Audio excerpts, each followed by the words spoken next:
Hey, thank you everyone for coming out for tonight's regularly scheduled meeting of the Sumner County Board of Education, October 21st, 2025. Before we begin our meeting, I'm going to stand for a moment of silence, followed by a pledge to our flag. If you'd like to join me, please feel free. Thank you.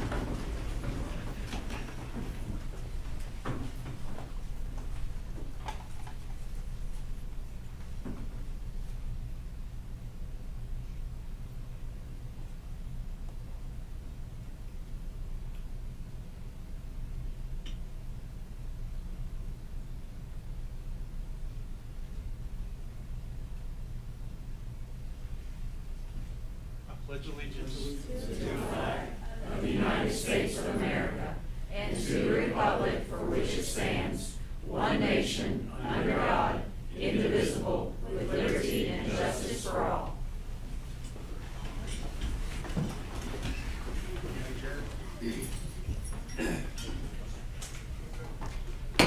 I call to order the October 21st, 2025 regularly scheduled meeting of the Sumner County Board of Education. First item on the agenda is roll call. Mr. Johnson. Yes, sir. Mr. President, Mr. Hollis, he's on his way. He'll be a few minutes later. Thank you. Next item on the agenda is adoption of the regular agenda. Do you have a motion to approve? So moved. Do you have a second? Second. Comments? Seeing none, all in favor say aye. Aye. Opposed?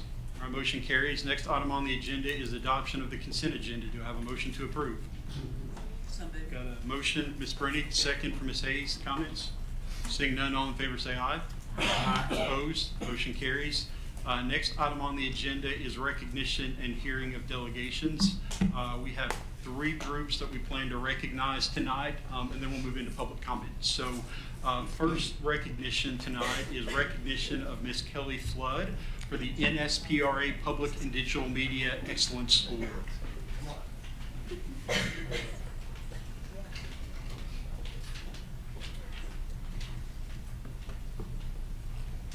All right, guys. So, hello. In the communication department, we're a 2-man shop, and we're mostly a 1-man shop because I'm usually distracted by other things. So, Kelly gets out there. We have a deal. I do all the things that could be potentially controversial, and she does all the fun stuff. And so she comes out, and luckily she does more work than I do. So, we get more fun stuff than we don't. Now, we wanted to recognize her though because she is a member of NSPRO, which is the National School Public Relations Association and Communication Awards, and she entered. So all 3 times that she has entered the NSPRO competition, she has won. This year, she won 3 different awards. She won first place for a news release. She won first place in photography. These are awards of excellence, and then she got an honorable mention, 3rd place for another photography submission, and you know, we compete in one of the largest, because we are a 25 plus school district, we compete against some of the biggest districts in the nation. And so, you know, it's really, really special and a testament to the kind of work that Kelly does and the quality of work that she does, that we can get up there against professional communication departments that have 15, 20 people in it, and we wind up taking home 3 awards. And, you know, I couldn't be happier with the work that she does. I couldn't be prouder of the work that we do out in the schools. And you know, she's also married to a principal who may or may not be in this building. She's got kids in the school district. And so, you know, there's a buy-in here that you don't get in other places and that you don't get with other employees. And you know, I'm really, really, really glad that she applied for this job, really glad that we hired her, and really glad that she's here winning awards for us and helping telling these great stories that are going out in our system. So we just want to celebrate and recognize her. Want to say anything? You want to talk about your awards there, or what you want to tell them what you've won for? What I won for? Yes. One was for Gallatin High School for their fire science program, and the other 2 were entries from Liberty Creek. One from the aviation program, and then one for the senior Caitlin Williams, who saved that man's life at the YMCA. Yeah, and let me jump in, because I think one of the things that Kelly does exceptionally well is tell the human side of Sumner County Schools, and that's capturing teachers, principals, bus drivers, and most importantly, our students. She really has a way to showcase our kids and let them shine, and that's everything from, you know, a lot of the stuff that's gone national and international started with a piece that she did for our Facebook page and our website, For instance, at Hendersonville High School, when they made Sergio a hand, that started off as a story that Kelly was able to share out nationally. And she's done that exceptionally well. I mean, she takes every story that seriously. It's not just the ones, like, some stories, just like reporters will tell you, they know some stories have legs and will be great, but she does that with everything that she's covering. And it really, as Jeremy said, we are so blessed to have her. She is also the best coach in the house. She had to take over for Mitch one season and finish out his coaching. But no, there aren't enough accolades to give to Kelly for the work that she's done, and it's exciting to see her recognized nationally. And I think it just, again, it ties into what we see with so many of our staff people, that they are just exceptional. And I just want to say thank you to the leadership here and our principals and our teachers, because without the work that they're doing, I wouldn't have what I have to showcase.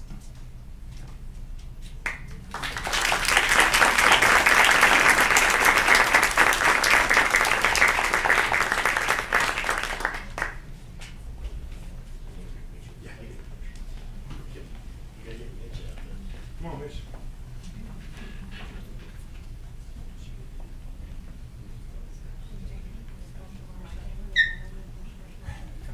No pressure, I gotta take a picture of the videos.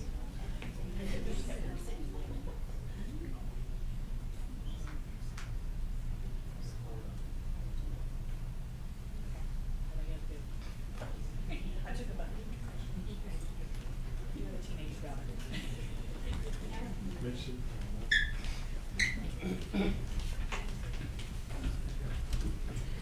All right, the next recognition is for Mitch Flood for the Mid-Cumberland Principal of the Year semifinalist.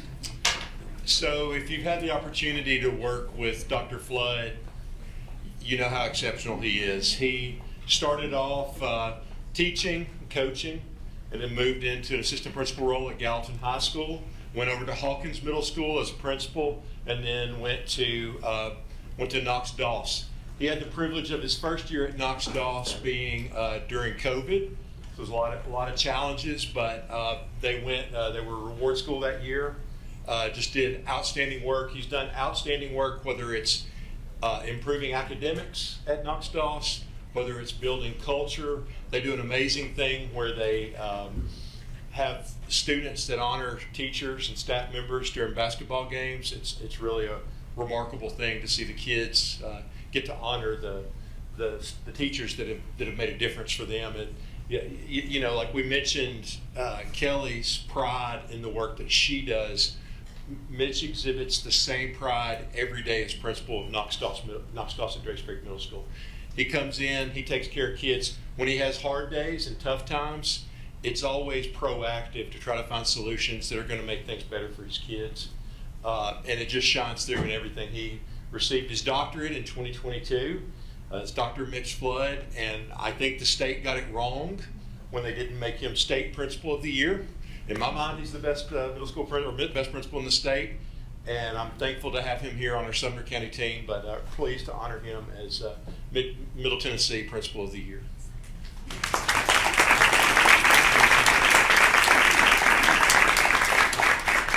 I just want to say thank you. First, obviously, I've been blessed to work with a lot of great students, a lot of great families. And then, of course, the staff. That's where I've been extremely lucky. Just great teachers, great classified staff, just all the way around, doing whatever is best for kids. And that's really, what my job is about, is making sure I support our teachers to be the best teachers they can be. And then they're the ones that lead us to the reward school and to all the, any rewards and status. Then also, specifically, Dr. Langford.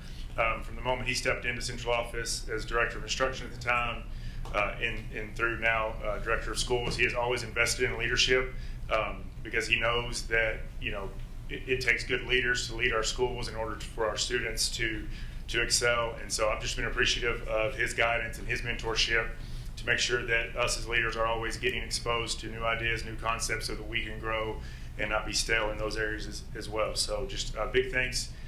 School board members have come out and supported our school as well. We do a community day. Love seeing you guys coming out and seeing our schools and supporting our schools. We always appreciate that. So, these type of awards really take a whole village to get, and I'm very appreciative of all the support I've had, and of course my wife Kelly and my family for all the long hours we put in. So thank you guys very much. I do have to share one great story. When we were surprising him with Principal of the Year, he's really hard to trick because we try to surprise him because he has like this, force-like ability to understand if there's a ripple in the building. And so they got him because his daughter convinced him to go over to Burris for an emergency.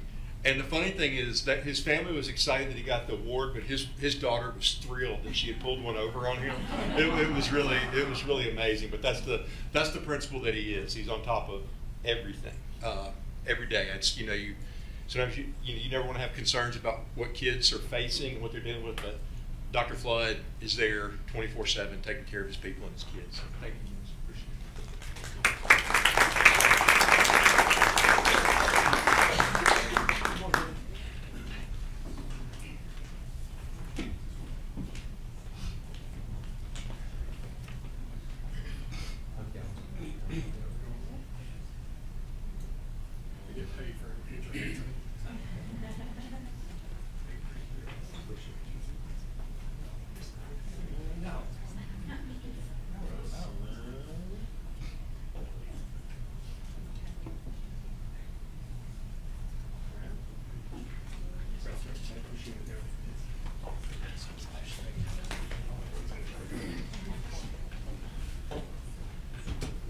All right, next delegation we want to recognize is Sumner Student Leadership Gives Back.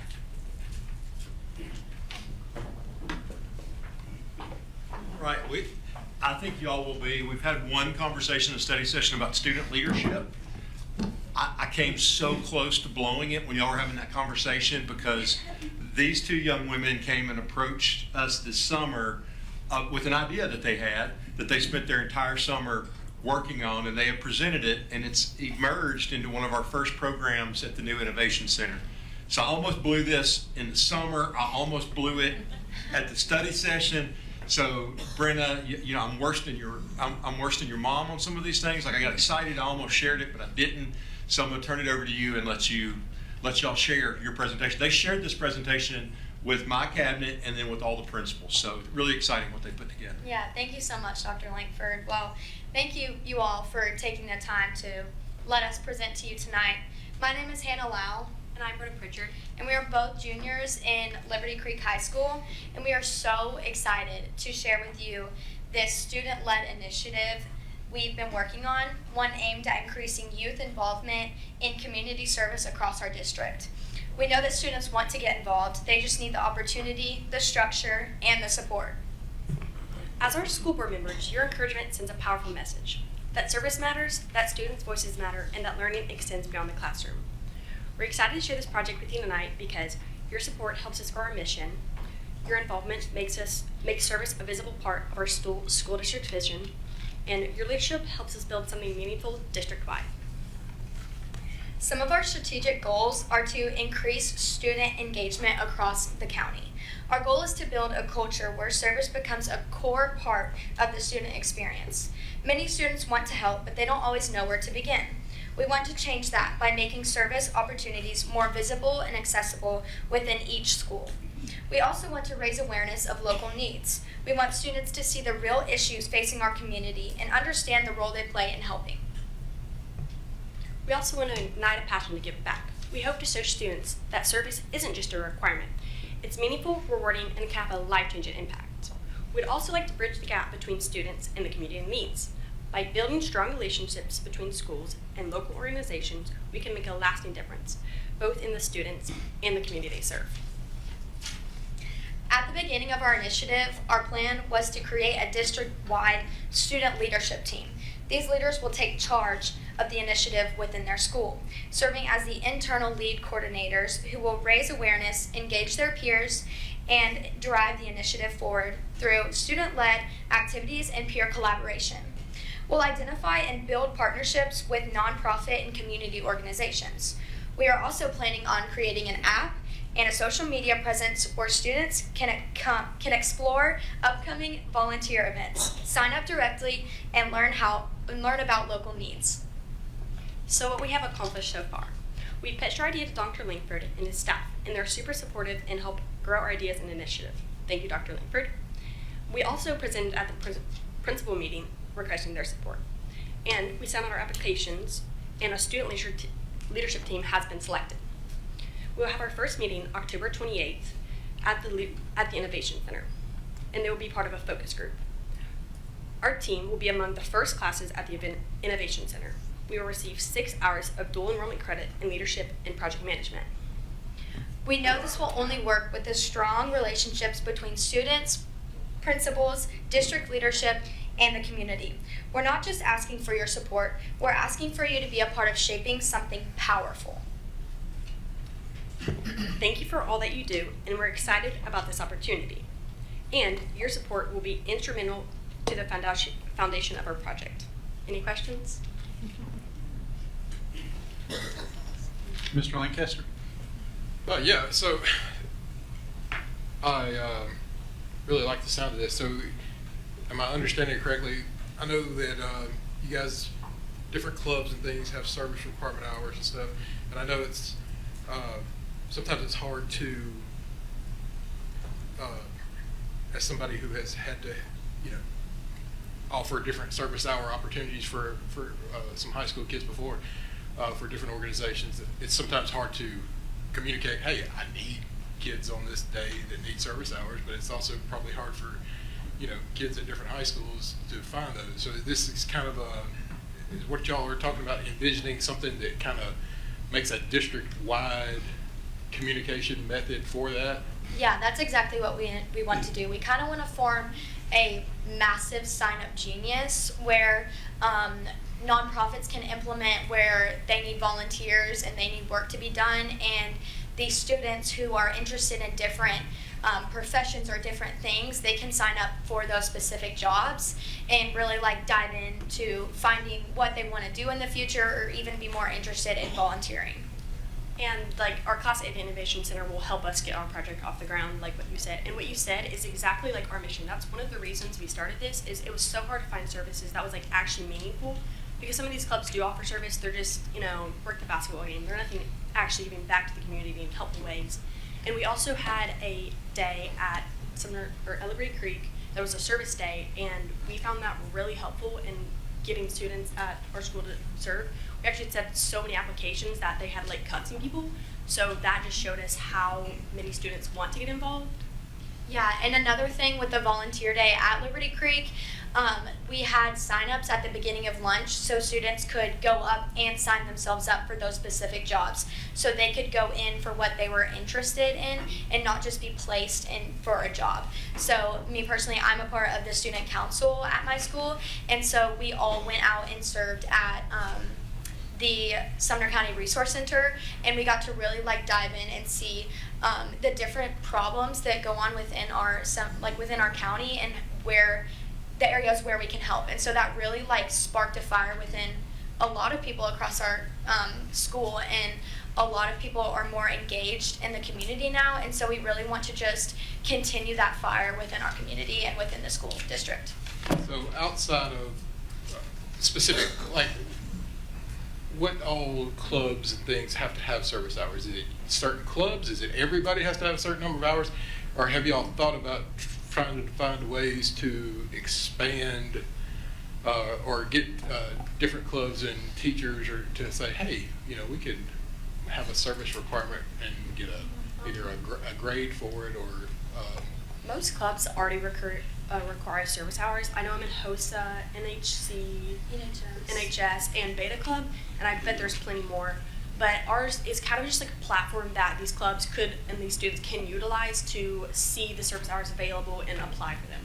Yeah, and I'm sure once this app is up and running, the service opportunities are going to spread like wildfire, and the volunteer hours that people are going to be needing are going to exceed that limit. There's going to be so many volunteers, I can guarantee, once they have that outlet to go to and to really dive in. So, yeah. awesome. I appreciate it. Thank you. Thank you. We have one more thing. So we want to take a group selfie with y'all just to get our Instagram like up and running, and y'all can be a part of our first post. And then you guys, if we have our Instagram up on the TV, so if you want to follow that, you're more than welcome to. Before we take the selfie, I've got a couple more questions from our board, if that's okay. Ms. Yeah. Brittany? I'll make it really short. Ladies, that was such an impressive idea, presentation. You guys have sold me. However I can support you, please let me know. You guys are the proof that the kids are all right. Thank you so much. Mr. Evans? Yeah, just piggyback off of. So I used to work with college students, hired a lot of college students. Something that I always looked for when I was looking for employees was not necessarily extracurriculars, but showing how they know how to time manage, but also how to get involved outside of having to, if that makes sense. So one, I would encourage y'all, especially with project management, you talk about strategic goals and all of that. Professionally, that's great.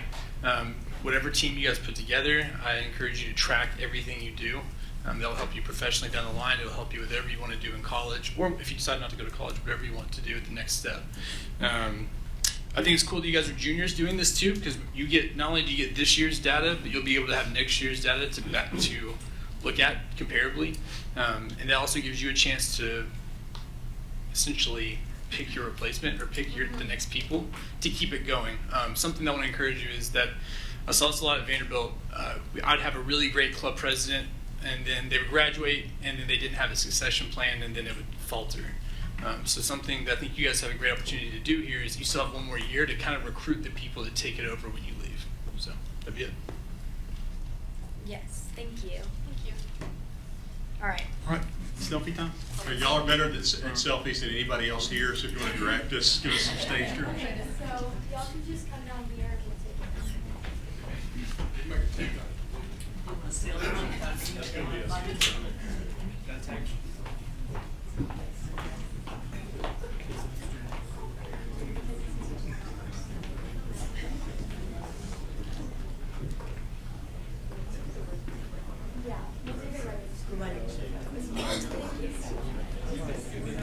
Yeah, we'll do a slowly one. We'll do all of them.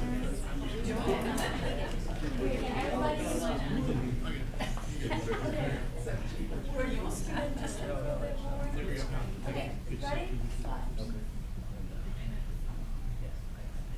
Okay, loud now, so. Okay.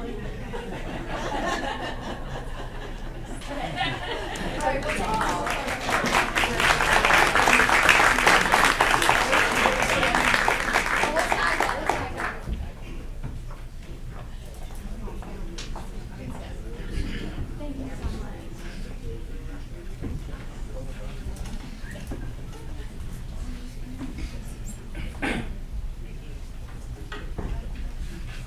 Ms. Hayes? Yes, thank you, Chairman. I'm sneaking this one in here on the recognitions. Tonight, we have with us some members of the Leadership Summer class. If you have not gone through Leadership Summer in this county, it is phenomenal. I think I was the 4th or 5th class that they had, so I'm not even going to tell you what year that was. I'm very old. But Jennifer is here, Jennifer Duncan, and she brought along her sweetheart, Jeff, who served on the Sumner County School Board. We're glad to see you, Jeff. And Jennifer, would you just tell us who is here from the Leadership Summer class? Well, Glad to have you. my voice is loud enough. We are here at Leadership Summer. It's going to like educate, and I'm sorry, you probably can't hear me. Do I need to? Go with her, Jennifer. Thank you.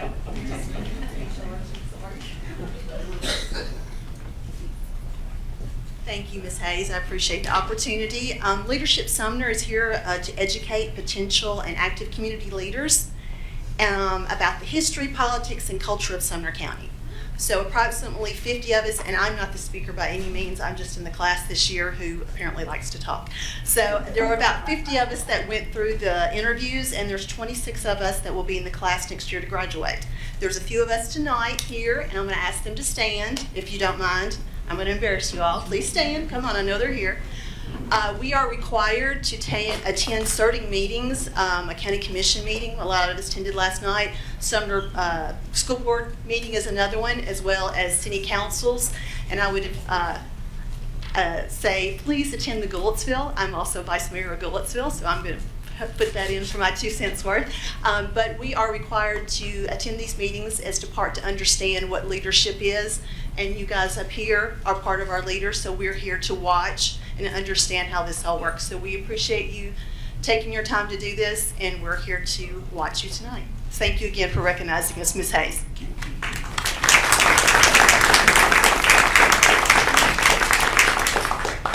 All right, we're about to move on to public comments. Before we begin, does anyone else wish to sign up? I know a couple people came in late. Just want to make that offering before we begin. Before I start, I do want to thank everyone for joining us tonight. I appreciate everyone who has signed up to speak to share feedback regarding issues on our agenda. When I call your name, please step up to the microphone, state your name and address.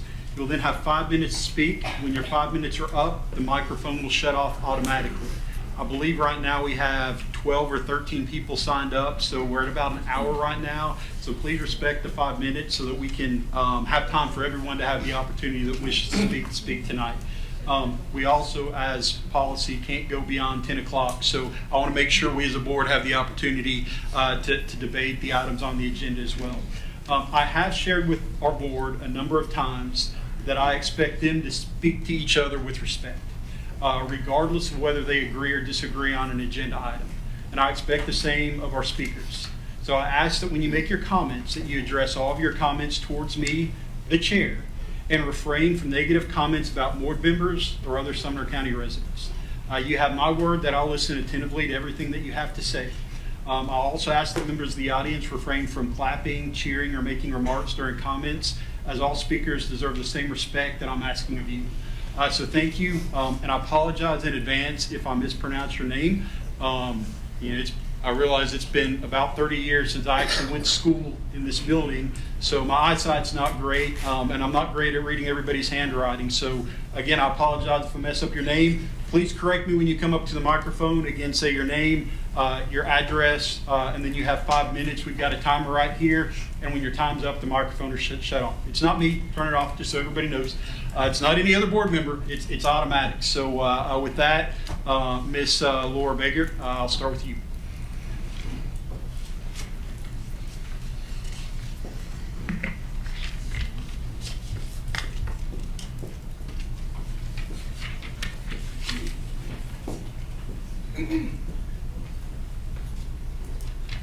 Laura Bagert, 424 A.B. Wade Road in Portland. I wanted to speak to you on 3 topics tonight that are on the agenda. First being the renewal or extension of the contract for the director. And I just wanted to encourage you to delay this. During this study session, it was stated by the chairman that you normally do this every 2 years for the 16-year period you've been on the board. Most of that was when Del Phillips was the director, and he did not live here for most of that time. So I could see where it might be made some sense to do that so that you would know that he was going to be here to follow through on some of the projects and initiatives that are going on. And I know that a school board responded to a citizen who informed me that the same reason was given so that we can have certainty going forward over the next couple of years. But I don't think this director's going anywhere. His family's here. He's been here. Got family in the school system. So I think that there's enough issues going on right now that we need to have some performance measures attached to this. It's a very good contract with a huge raise in it that exceeds that what the contract calls for, being equal to the rest of the certified employees here. So I think there's a lot of things for you to consider about that before jumping into this 2 years early. We're at halftime. We don't need to rush this. Number 2, I wanted to speak about the holiday for the health insurance benefits. And I just wanted to clarify, because it was stated to a citizen by a school board member that this is being done to offset costs, increased costs. But I wanted it on the record that the presentation at the study session last Tuesday night said that there weren't any increased costs and premiums to us or to the employees. So we're not offsetting anything. And the third item is the end-of-year holiday, and I'd like to see you keep it at Christmas, because if it's not based on Christmas, that's why we have that holiday break, then move it to January. But we all know that we have that break because of Christmas, so keep it there. Thank you. Thank you.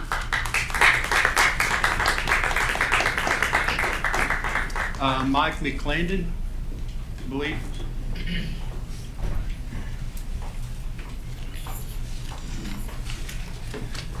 Hello, my name is Mike McClanahan. I live at 961 Peninsula Drive in Gallatin. And Mr. Chairman and board members, Dr. Langford, thank you for allowing me just a few minutes to speak. First, I want to say the reason that my wife and I wear these T-shirts. So you may ask, well, what does that mean? I've had many people ask what that means, and it means that I'm unashamed of the gospel of Jesus Christ, for it's the power of salvation for everyone who believes. So that's why we wear these shirts. My family has a long legacy of attending and graduating from Summary County Public Schools. We're so grateful that a short while back this body wisely determined to properly return the named Christmas break to the calendar instead of the generic winter break. And I really don't understand why there's been a move to take away the name Christmas break. It's the Christmas season for which this school system has taken a break in observance for the Christmas season ever since the history of the Summary County Schools. This celebration it recognizes the birth of Jesus Christ, God made flesh, the one who entered this world to bring light to the darkness, hope and salvation to mankind. There is no compelling reason to take the name Christmas off the calendar. In fact, this issue may seem small, but it would only serve to send us down a slippery slope even further away from our heritage, our history, and our faith in the one true God. On behalf of my fellow residents, who I say would overwhelmingly agree with my position, I implore you, please, do the right thing and keep Christmas on the calendar. Thank you and God bless. Thank you. Joanna Daniels, just to clarify, not related, in case anyone's wondered.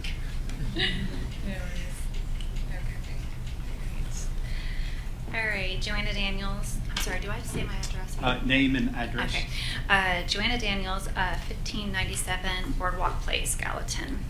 So I'm here to talk about two things, and that is the contract for Dr. Langford. I would ask that you definitely do not approve this contract, and there are numerous things that reason why you shouldn't be is, one, he just had a raise that went effective July 1st, and this would give him another raise. And I could be wrong, and please correct me if I'm wrong. I don't know of many teachers that get 2 raises in a year, and therefore if they don't get 2 raises in a year, I don't know why Dr. Langford should get 2 raises in a year. Also, this would make it so that he makes more money than the governor of Tennessee, and I mean that's a lot of money. And also, this contract doesn't have any accountability.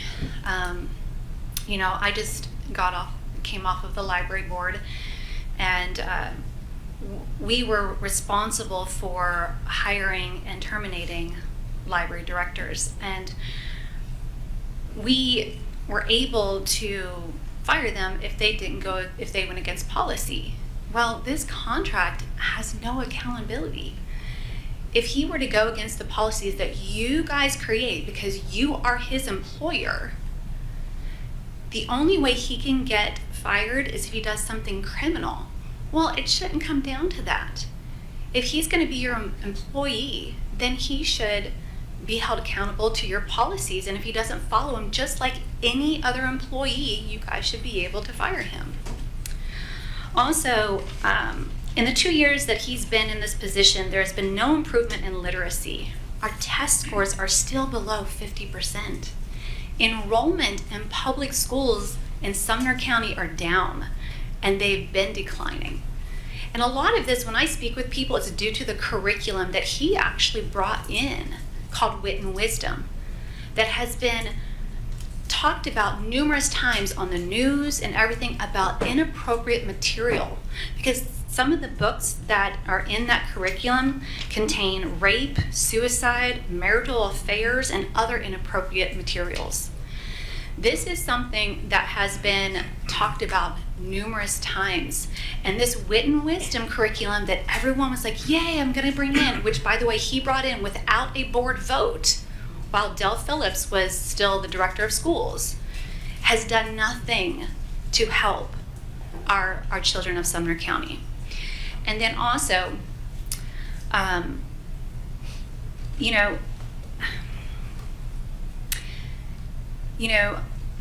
had, when I was a board member, I had numerous people disagree with me. I never resorted to name calling at all. And unfortunately, there have been posts and public comments where he has resorted to name calling. That's unbecoming of a professional. And so this contract, honestly, if it got approved, would be horrible for Sumner County, but it would also unfortunately make you guys look foolish, because you would have an employee that you can't even fire if he doesn't listen to you. And then lastly, Christmas. Most of you ran on a platform of conservative, of Christian. Those of you that are in the odd districts are coming up for re-election. I'm just gonna say, most people here in Sumner County, I just moved here in 2018, they claim to be conservative Christians. There's a church or two on every block. You might be risking your seat if you change it to winter break. Just trying to give you some words of wisdom. Thank you so much.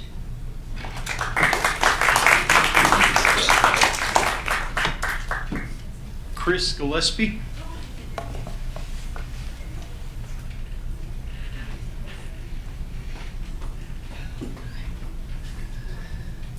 Hello, my name is Chris Gillespie. I live at 1237 Overton Circle here in Gallatin, and I've been a Gallatin resident now for 5 years. I want to thank each of you for your service. I was born in the nation's capital. I grew up in PG County. My sister has been a principal for 20 years. My niece is a teacher. I am a business owner. I also have a strong academic background myself. I have a graduate degree in higher education from an Ivy League school. So I can tell you how much I appreciate education, the opportunities that it brings for every individual, and how it all gives an opportunity to raise, our level of standard of excellence, and just raise our ability as individuals. So there were two things I wanted to talk about. The first thing really is I really want to discuss, just quickly, the merits of the Merry Christmas issue that we're talking about here. I come from a world where political correctness is a stronghold.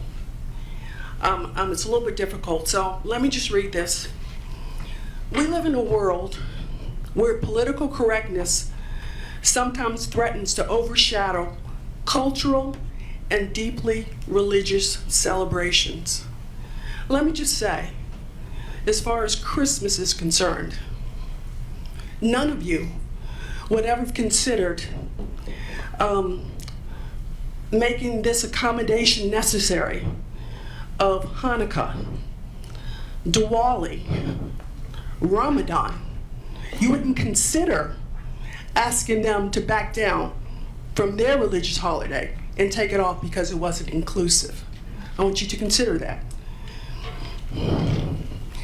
If hearing someone say, Merry Christmas, and that offends you or triggers you, it probably has more to do with your politics than your faith.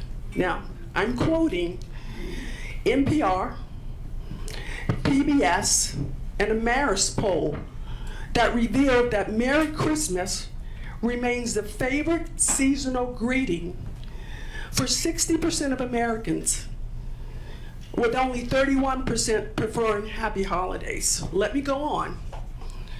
Progressives in education believe that organized religion is an obstacle to getting their values like DEI or CRT, especially critical race theory, adopted by everyday Americans. Stamping out cherished traditions hardly promotes inclusion and is not the least bit welcoming. Religious holidays, again, whether Christmas, Hanukkah, Diwali, Ramadan, you think you would get this, you wouldn't get pushed back if you did this for Ramadan or others, are important and meaningful events for those who observe them and should not be considered offensive to those who do not. Without using the phrase war on Christmas, we're essentially drawing a battle line in a very old debate that is not just about the 25th of December or the winter break in general, but it's a fundamental disagreement over whether the United States is a secular or Christian country.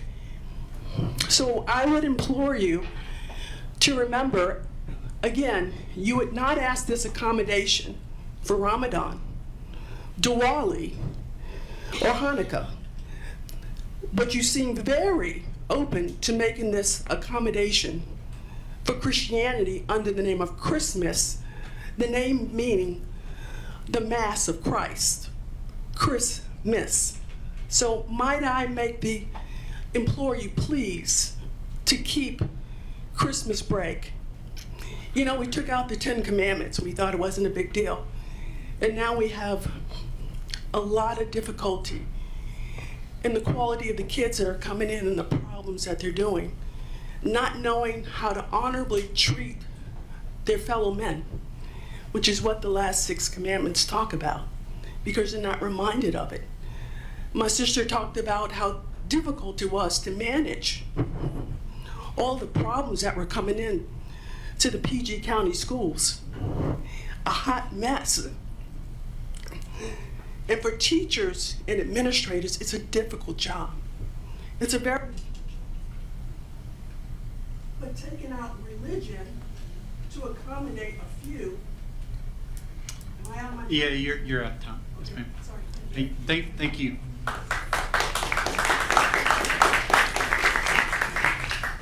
Bob Brown. All right. Jessica Kershaw.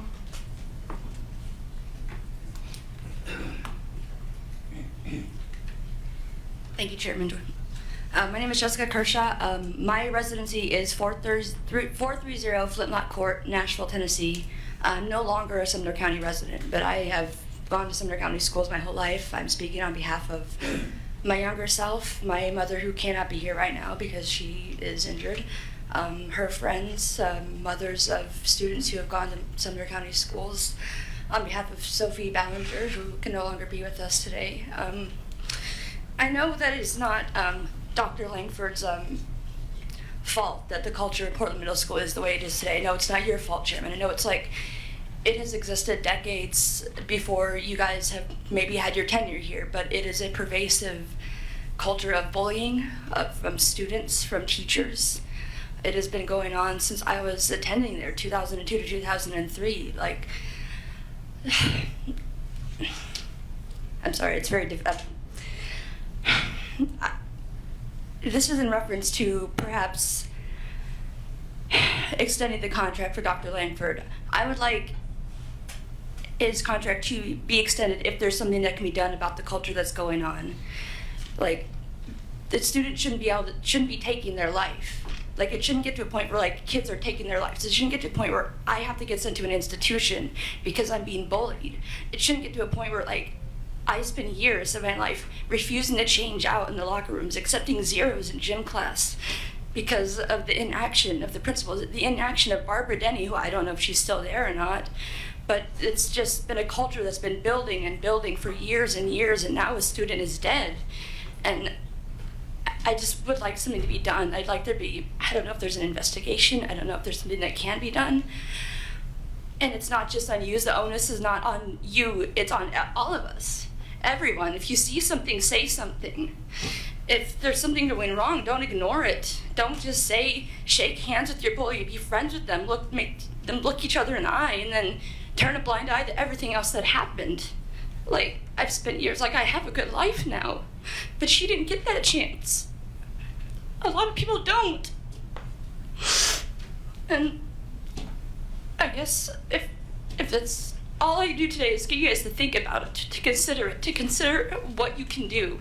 Whether it's screening the candidates better, like screening get a counselor in there that actually cares. The counselor I had, Charlotte Lee, got harassed and bullied out. She is the only one who actually cared about me. And Barbara Denny bullied her out of her position. I can't find her anywhere on Facebook, social media. I appreciate your comments. I really do. But I need you to not disrespect people in this community. All right? If you'll just I didn't call her any names. I didn't say anything offensive. I'm just it is what happened. It's something that affected me. I understand. Okay. All right. Thank you. Okay. Is my time over? Is that? The light's still on. Okay. If you're gonna continue to speak about an agenda item, yes. Right. It doesn't sound like you're on an agenda item. Well, my agenda is okay. My agenda is don't continue the contract. So you can continue, but please keep those individual names out. All right, please. Okay. All right. So I guess in light of recent events, in light of the inability for board members and teachers to perhaps cull what's going on in the schools, I vote to discontinue the contract. Don't sign it. Everything else that everyone said has been on point too. I don't live here anymore. It's been a few years, but I support them too. If nothing can be done, then let's get some fresh blood in here then. So, thank you. Thank you. Mike McClark.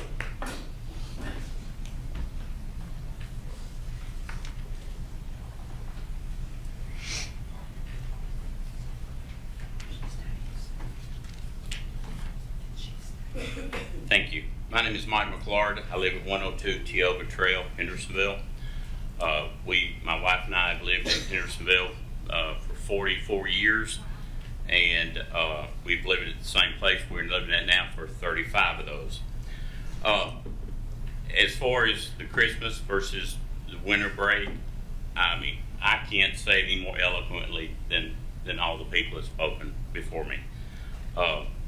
It is honoring Christ, and that you can call it whatever you want to in your own personal house, but it's always going to be Christmas break. As far as the contract goes, the way I read it, and I'm not an expert on contracts, but the way I read it, it pretty well gives carte blanche to the school director. No offense, sir. It's a 4-year extension. After the next cycle, some of you people may not even be here. So you're still going to saddle the next board with that contract. To increase it to the amount you're asking for, as one of the ladies said, that's going to be more than what our governor makes. The way I read it, the only way basically you can terminate him is if he has some type of disability that he can't perform his job. My dad was the 5th person hired at a plant up in Macon County in the early 70s, and he was charged with putting the plant together. and he was working 15, 16, 17 hours a day. And I asked him, why was he working that hard? Aren't you a boss? And he goes, you never ask your employee to do something that you wouldn't do yourself. And I have used that in my lifetime. I started out as a bill clerk in a trucking company, went all the way up to an owner. I was the first one there and the last one to leave. I never asked my employees. Yet this contract has no performance standards. It has no moral standards. You're asking the teachers to sign contracts with all these things in them, and they're held to these standards, but you're asking the leader, or not having the leader, sign the same thing. I would be embarrassed to sign such a document. I would not accept it. I would want the same performance standards as the people under me. Thank you for your time. Thank you. Elizabeth Broadway.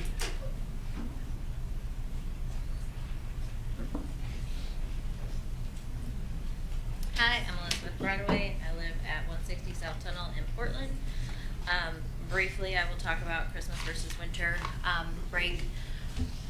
Yes, we have Christmas during that break. We also have better? Okay.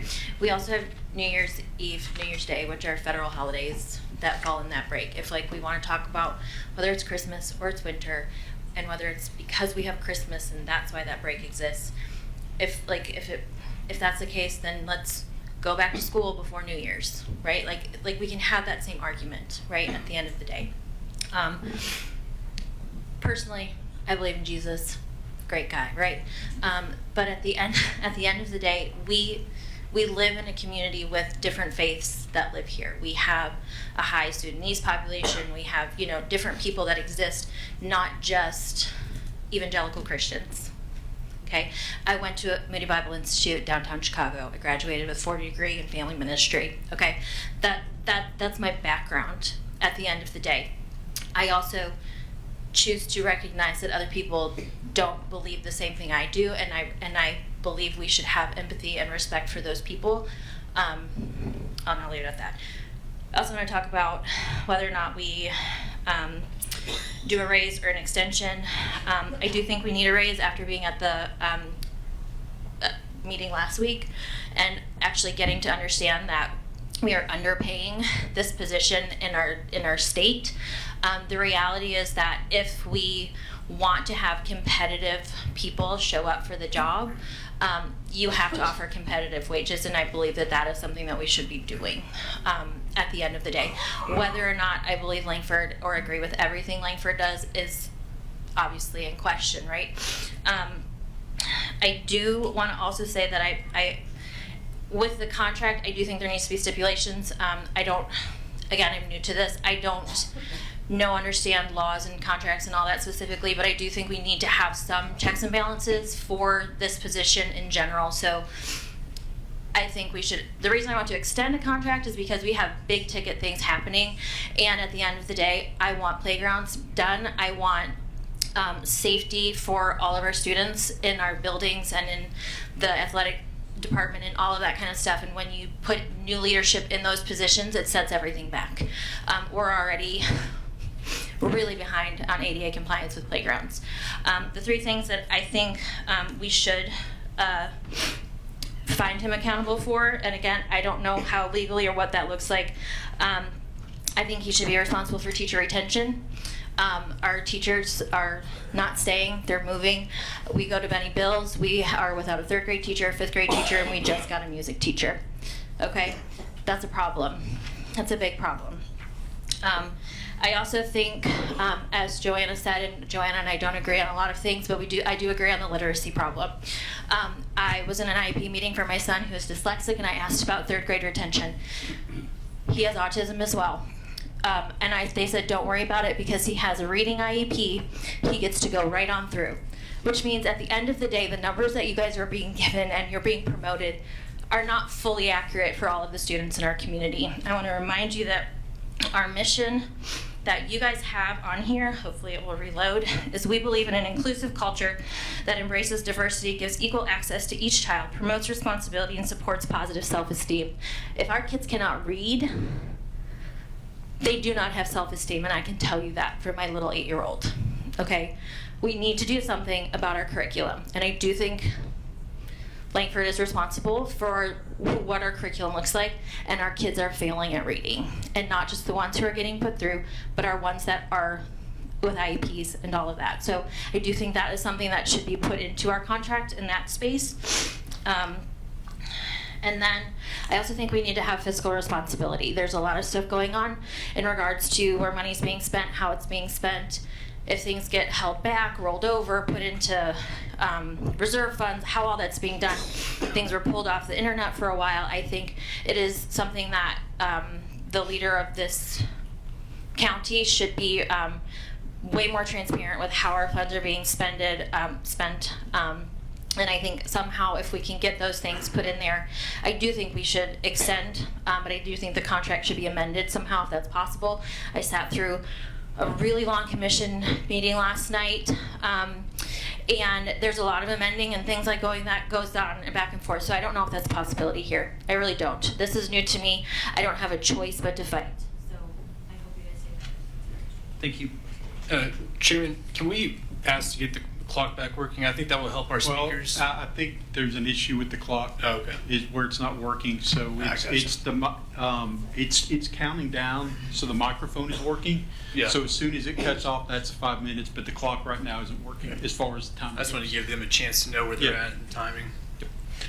Jana and Novak.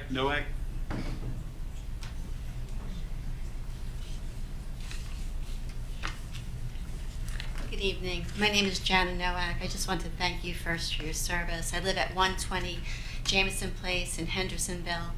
I am an attorney. I am a former business owner, and I'm here to speak about the director's contract.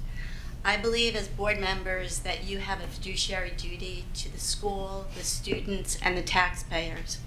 Why are you giving the director a raise and extending his term only 2 years into his 4-year term?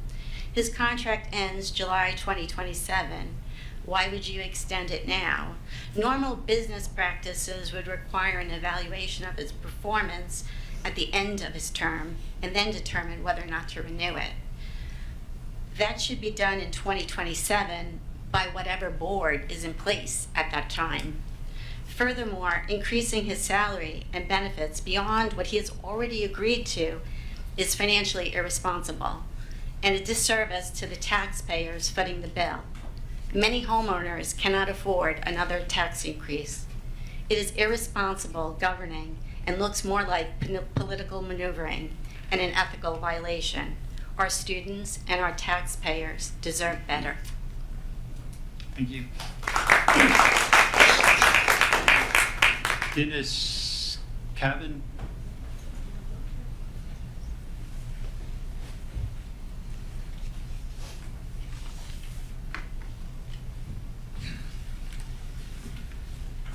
My name is Dennis Cavan, and I live at 1167 Plantation Pass in Gallatin, Tennessee. I want to thank the chairman and the members of the board for giving me this opportunity to address the issue of the superintendent's salary. I appreciate my fellow citizens' comments, though I may disagree with them. Some of them are neighbors of mine, but that's what disagreement and being able to discuss things are all about.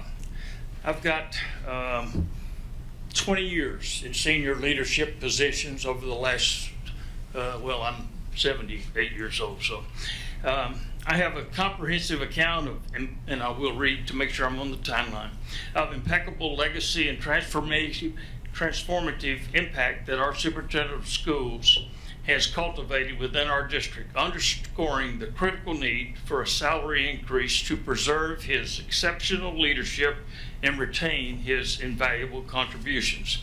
I won't go over this list of extensive list, but I will highlight a couple of them. First off, a 97% graduation rate, over 1,800 AP passes, an 82% rate. I realize that the director, our superintendent of schools understands the literacy issues, and he has established some foundational programs to address those as well as student reading. #1 SOR in the nation, significant upgrades across all schools to include film windows, locked doors, so forth, for safe schools. $45 million increase in compensation over the last 2 years. $5 increase for support staff, and I could go on and on. $30 million investment in countywide athletic facilities, and then lastly, the establishment of the Carol Smith Innovation Center, which addresses and prepares students for future careers, intersections of our industry and schools. Students will definitely benefit from this. At the heart of my advocacy for a salary increase lies in the imperatives to preserve our district's distinguished legacy of exceptional education outcomes. Under the visionary leadership of our superintendent, we have achieved commendable graduation rates, as I've noted, that surpasses most state and national averages, demonstrating a steadfast commitment to the empowering of students with the tools and knowledge required for future success. Furthermore, our district boasts the highest number of STEM schools in the state of Tennessee, a testament to our superintendent's unwavering dedication to fostering innovation, critical thinking, and excellence in science, technology, engineering, and mathematics. Equally noteworthy is our district standing as a beacon of excellence in career technical education, setting the gold standard for vocational training and preparing students for diverse career paths. This accomplishment reflects the superintendent's foresight and strategic planning in aligning our educational offerings with the evolving needs of the workforce, ensuring that our graduates are equipped to excel in all increasing competitive and dynamic future. Looking to the future, it is imperative that we safeguard our district's continuing success and trajectory of growth through insightful and visionary leadership. Our superintendent's exceptional ability to anticipate challenges, seize opportunities, and inspire meaningful change has been instrumental in propelling our district to new heights in achievement. And I will acknowledge his forceful acknowledgement of the impact of AI on our schools and our students is foremost in the future. Moreover, the superintendent's see and be seen philosophy epitomizes his hands-on approach to leadership, embodying deep-rooted commitment to engaging with our schools, students, parents, and community members on a personal level. His presence at school events, athletic competitions, and civic engagements not only fosters a sense of unity and pride within our district, but also serves as a powerful symbol of its accessibility, advocacy, and dedication to representing the best interests of our school district in a myriad of public forums. In conclusion, I implore the school board to approve the salary increase for Dr. Langford by acknowledging his unparalleled contributions, preserving our legacy of excellence, and demonstrating a commitment to safeguarding our future. We uphold the values of educational integrity, progress, and community engagement that defines our district's identity. Thank you for your attention. Thank you. Lindsay Doss. Lindsay Doss? I'm sorry. Oh, no, you're good. Nope. Next on the.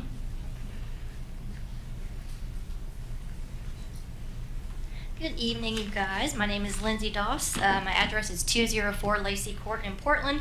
I'm basically just going to read the email that I sent earlier, just wanting to make sure that my voice is heard. So the first thing I want to talk about is I fully support extending Dr. Langford's contract. In his time as director of schools, I believe that he has done his best for the betterment of all students in this county. Also, I believe, and most importantly, I believe that he's willing to talk. He's very approachable, he's willing to listen, and I think this is a very important quality to have in these increasingly polarizing times. You have to be able to have a conversation. The second thing I want to talk about is winter break, Christmas break. So winter break was the name for decades. That was the name of the break between the semesters. It's been winter break. before it was changed to Christmas break. Calling it winter break does not erase Christianity. If you go to any school, at my school, you walk around in the hallways, there's little post-it notes of Bible verses, which I think is a beautiful thing. We just need to remember that we have students of all faiths in this county. I think it's very important that students of different faiths see themselves represented in the decisions that are made in this county. We need to be for inclusivity and not exclusivity. Again, this is not about erasing Christianity. It is not about erasing Christmas. As someone else said, New Year's happens over this break. Let's just call it New Year's break. You know what I mean? And I really think there are bigger issues that we could spend our time on rather than arguing about the name of a break. But so like I said, I am for extending the contract and keep winter break, and also calendar option number 1 is the favored for me. Thank you. Thank you. Holly Cruz.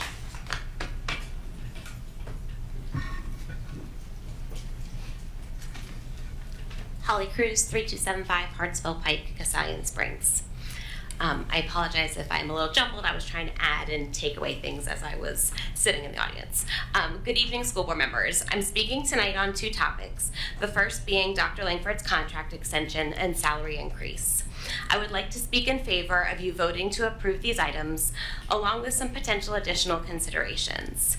As a Sumner County Schools parent for the last 7.5 years, a current PTO officer, and a former school board candidate, I have been afforded the opportunity to see a variety of sides of Dr. Langford.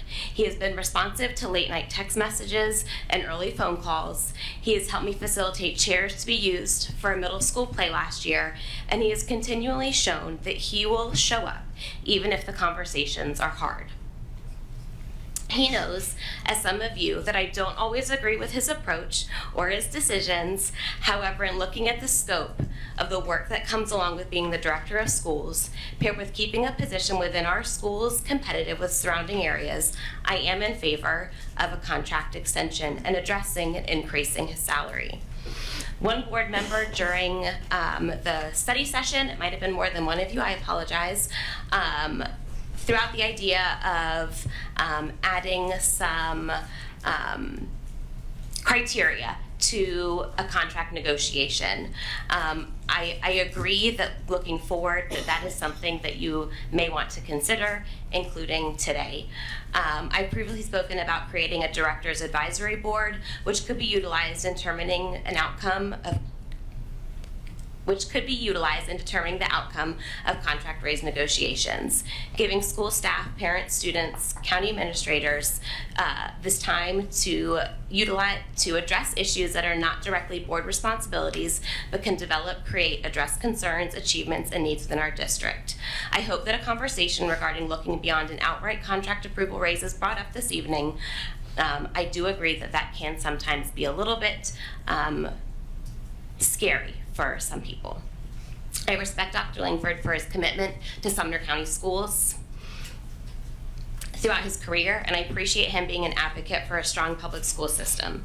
May we all remember that a strong school system results in a strong community that we will all benefit from.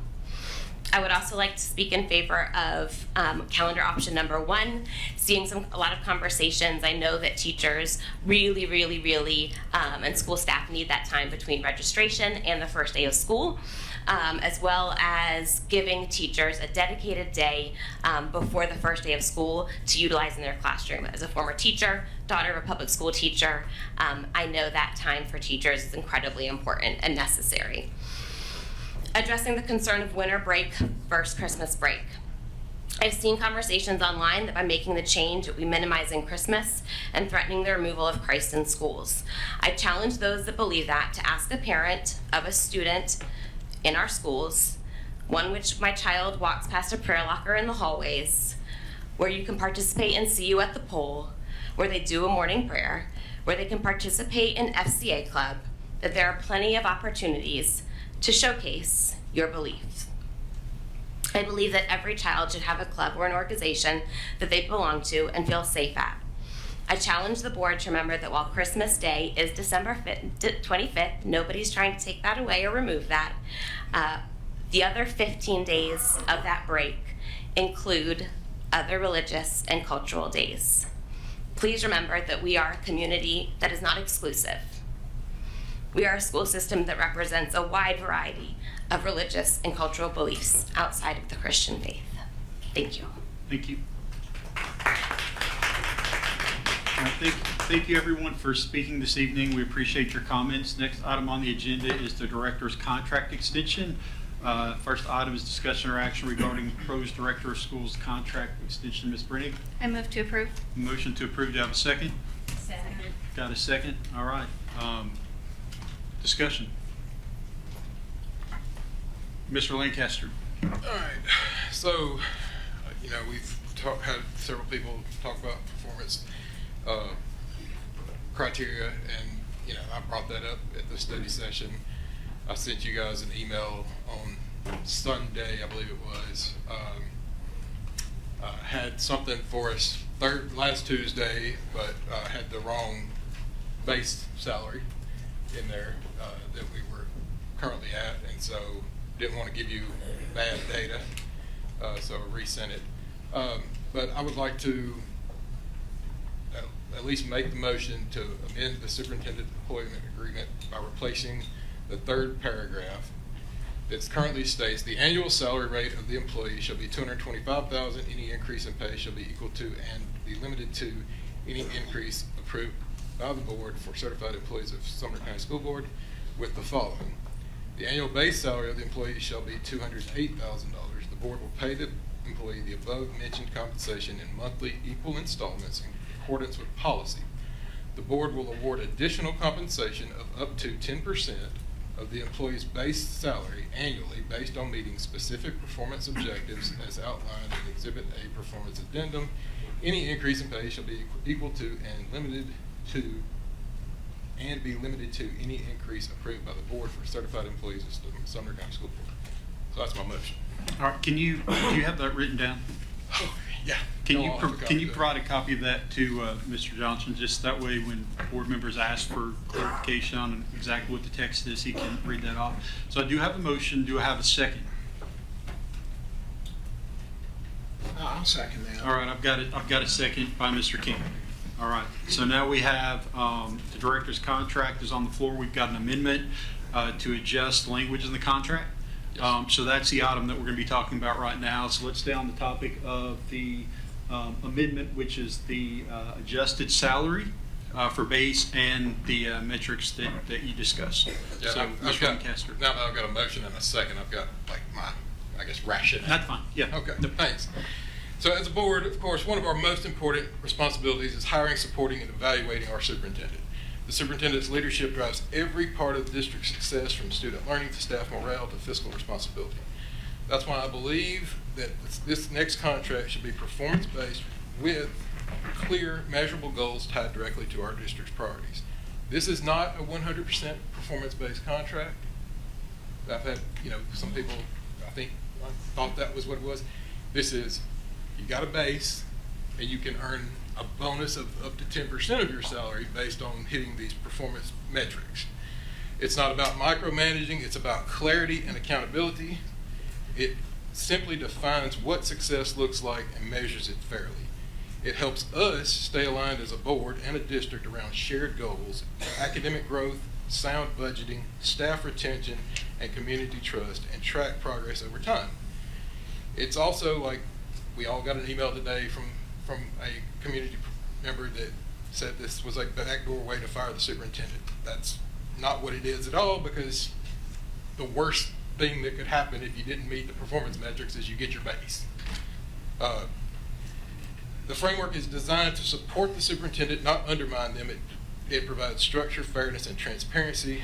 When goals are clearly defined and progress is measured objectively, it actually protects both the superintendent and the board from confusion or shifting expectations, or people thinking, hey, y'all are only doing this for political reasons, or you don't like the superintendent, or you like him for personal reasons. Data takes emotion out of things, and that's one thing that, as a finance guy, I 100% believe. It strengthens public confidence. We have taxpayers and families who want to know we're making decisions based on data, not politics or personalities. And when they see that the superintendent's performance and his compensation are directly tied to district outcomes, it builds trust and transparency in our leadership. I feel like it also benefits the superintendent as well. His expectations are clearly defined. They're voted on by the board, and he can lead confidently knowing exactly what this board values and how success will be measured. It fosters collaboration and not conflict. I personally urge us to go with a contract framework that ties performance to results and positions our superintendent and our district for measurable success. I personally cannot continue to support the way that we as a board do contract negotiations. I'm not blaming anyone for the way we do it. It's likely that's the way we've always done it.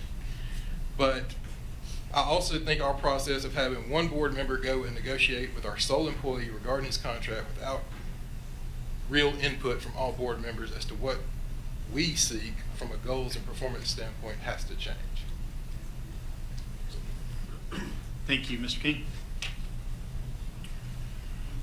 Oh, well, he actually answered my questions. We'll come back to Mr. Hollis? Yeah, I don't have a problem with metrics at all. I don't know that it's appropriate to add into the base contract, however.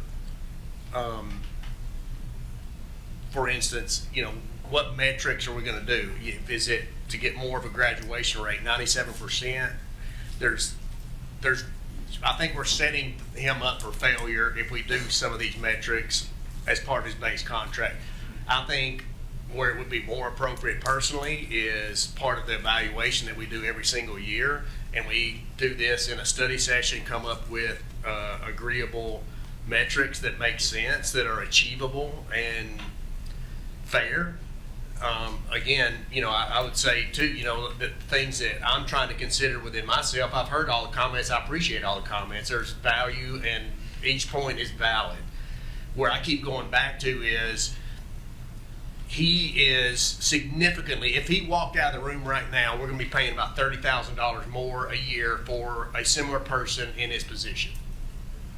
And he has not taken a raise the last 2 years. And we got #1 SRO program in the country, #1 CTE program in the state. The innovation that his team is doing is, I'm in awe of you guys every time you come in here and tell us what you're doing with the plans that you have going around AI and how our kids can learn better. Are there things that can be better? Yes, the ADA, the playground stuff, it was brought to our attention and we're doing something about it. I want to know what else out there, and we need to do something. I keep hearing bullying. I want to know what's going on and we need to fix that. That is not acceptable. But again, going back to the contract and stuff, I think putting metrics on there, I don't feel like that is the right place to do it. And I've heard people talk about in their corporate environments, that's tied to it. I've been in corporate world for 40 years and I haven't had that. Unless it was sales based, sales bonuses or whatever. But I do think we do need some metrics that are measurable and achievable that we can do as part of our evaluation every year. And if he doesn't meet those, then we give him bad evaluation, and that's how we move forward. And there's ways to get rid of him. If he doesn't meet some of these things, there are ways to get rid of him. It's not like, I've seen some comments like, we can't get rid of him. But no, there's ways we can get rid of him if we want to. But again, I agree with you. I just I'm struggling with where we need to put that, in my opinion. But I do agree with you that we do need to have something measurable, but it's just where do we put that? Ms. Brennick? Can I echo what I said last week at the study session? I agree. We are required, and we do evaluate the director on the items that we choose, that we evaluate him on. It may be time for this board to make some different choices, and I would like the time and attention to dive into what we should be using on a performance evaluation and update that performance evaluation. I don't believe that belongs in a contract. It allows us to divorce performance from contract negotiations, which is a very common practice in corporate America, because it allows you to give the feedback that you need to give and watch for improvement before you make the conversation of compensation. So I think that's an important key to remember. I will not be voting for this amendment, but I would support discussing this in a future meeting when we have time to dive into the numbers and the data and let the data tell a story that we need to dive into. I also recommended, and still do, that we look at considering SMARTer goals, using the acronym we discussed last time, and make sure that they are relevant and time-bound. And we should, the other thing I would like to mention is around the contract. My understanding is that we are legally obligated by Tennessee state law to do the contract negotiations the way that they're done. So one board member meeting with the director is Tennessee state law. Ms. Barnes? Yes, Mr. Lancaster, thank you for putting this together. And I agree to the metrics to a degree, but back to really what Mr. Hollis, Ms. Brennan said, not necessarily attached to Dr. Langford's contract, more back to his performance evaluation, which has sections in it on student achievement. It's just putting those metrics, and also not doing it in a hurried manner. You know, in corporate, when we make changes to to evaluations or performance, there's usually there's more discussion than just, you know, putting this forward tonight and us voting for it. I'd like to see this brought up in a study session. And if I read what you sent correctly from Knox County, that was in collaboration, the board and Dr. Langford, and it may have even said staff, but those performance objectives were put together collaboratively, because I think not only does Dr. Langford, yes, absolutely, his performance should be measured based on, you know, the outcomes of student achievement, teacher retention was brought up, but I think that's in partnership with the board. We make a lot of decisions that could become a variable in him being able to achieve what he's trying to achieve, or a future director. So again, I would not vote at this time to move forward with your proposed amendment. Mr. Lacy? Yeah, I was District 6 board member. He mentioned that there's nobody that would want to come in here and make $208,000 a year. I know you wasn't a part of the last board, the director search, but there was plenty of candidates, extremely good candidates that wanted to be at this school as the director. 2 of them were in this school district, or a couple more, and they were extremely qualified. This board purposely set out to disqualify them from even being viable candidates. They changed the policy while we were doing the director search, where the director had to have a doctorate, and that excluded those candidates on purpose. There's a lot of principals that would be great directors of schools. So we would have opportunities if we needed a director of school. Mr. Lancaster? Oh, sorry. Go ahead. Yeah, so I'm losing my voice, so forgive me. But the idea of tying metrics into the evaluation of the director of schools. My thought on that is when we do those evaluations, on some level, I find it hard to take seriously. And the reason for that is some board members give a perfect 10 across in every category. And I find that to be a little bit disingenuous, because when I was a teacher and I was evaluated, there was always a growth measure. There was always some area where, hey, you're doing great here, but hey, we think this is a place that you could improve. And we didn't get that from some of the board members in this last evaluation who gave perfect 10s on Dr. Langford's evaluation. So I don't know if that is going to really do the job. Well, if our goal is to try to get some measurable goals, and I've been saying this, I've said this before, I think as a board, as part of our strategic plan, we need to develop measurable goals. I mentioned before that our reading scores are below 50% for third graders, 3rd to 8th grade. That's something that's got to change. Maybe some of these new things that we're doing is going to help that out. But as far as the director's evaluation, I need to really think more on that, and how that would work with metrics when we're not really being. I don't want to say fair. I mean, we're not being objective. It's very subjective. Okay, when you give the guy a perfect 10s, it's like he's got. I mean, there's not one area he can improve. If someone gave me all 10s, I'd be like, seriously, I would not even think that was an honest assessment, right? I'd be flattered, but we're supposed to be professional, and if there's an area of improvement, and I think everybody would have an area of improvement, some kind of growth measure to focus on. So I guess, I don't know if this amendment is going to accomplish the goal of getting some metrics and some measurable goals. I mean, I think it could. But my thought on this is I would like to explore this further. And I would like to find out from our board attorney some things that, how this could work. But he's not here. And that's another concern I have is our board attorney's not here tonight. I've got questions. I know some other board members probably have questions. I don't know if we can do this tonight.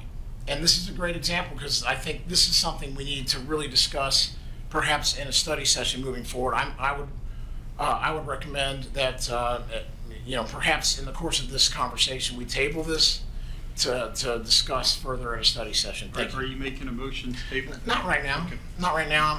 I'm just trying to see where everybody's at on this. Okay, thank you. Mr. Lancaster. Just giving everybody a chance. So, again, this is my start of my 4th year on this board.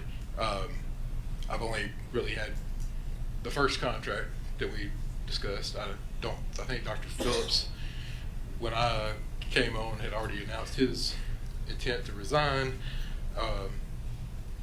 So, I don't know how this is supposed to work.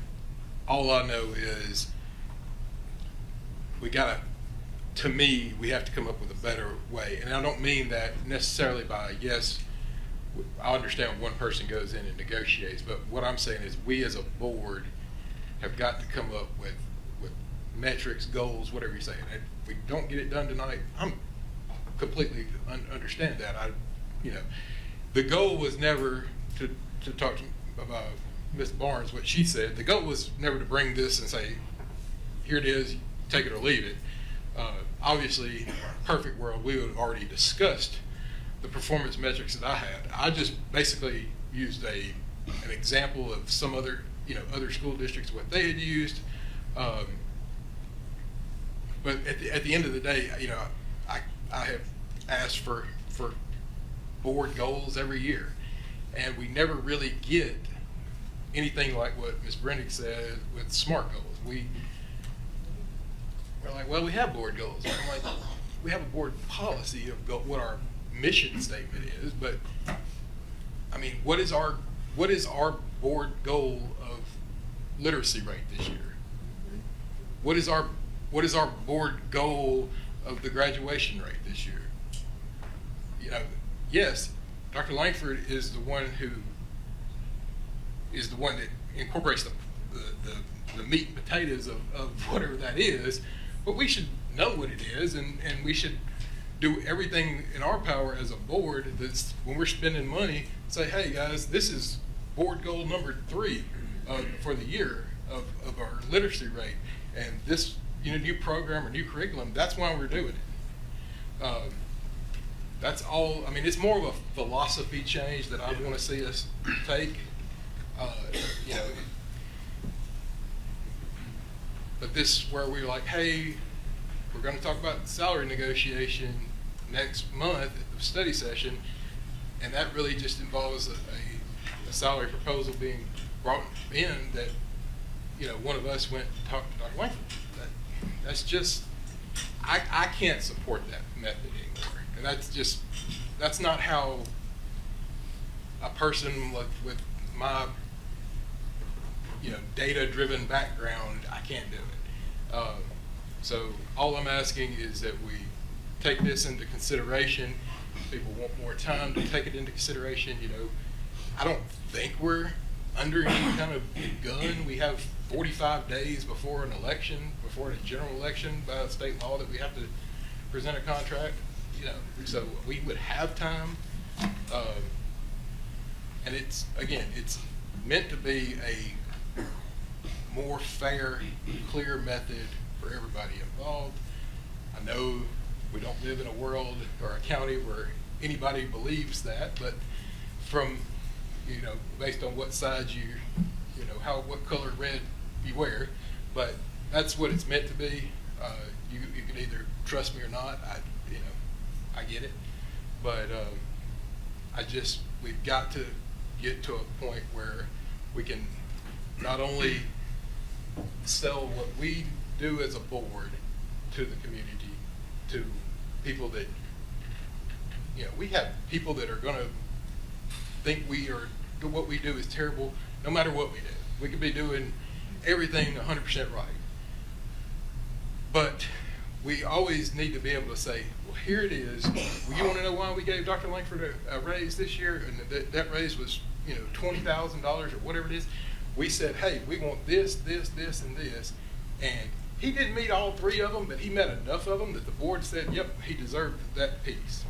And next year, we've already got this, this, this, and this.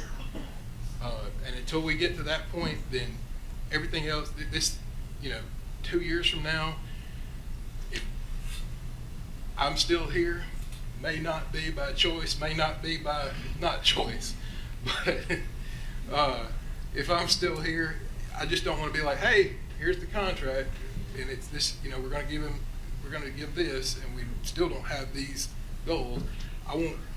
My challenge is at some point, every board member knows, hey, our literacy score goal this year is X%.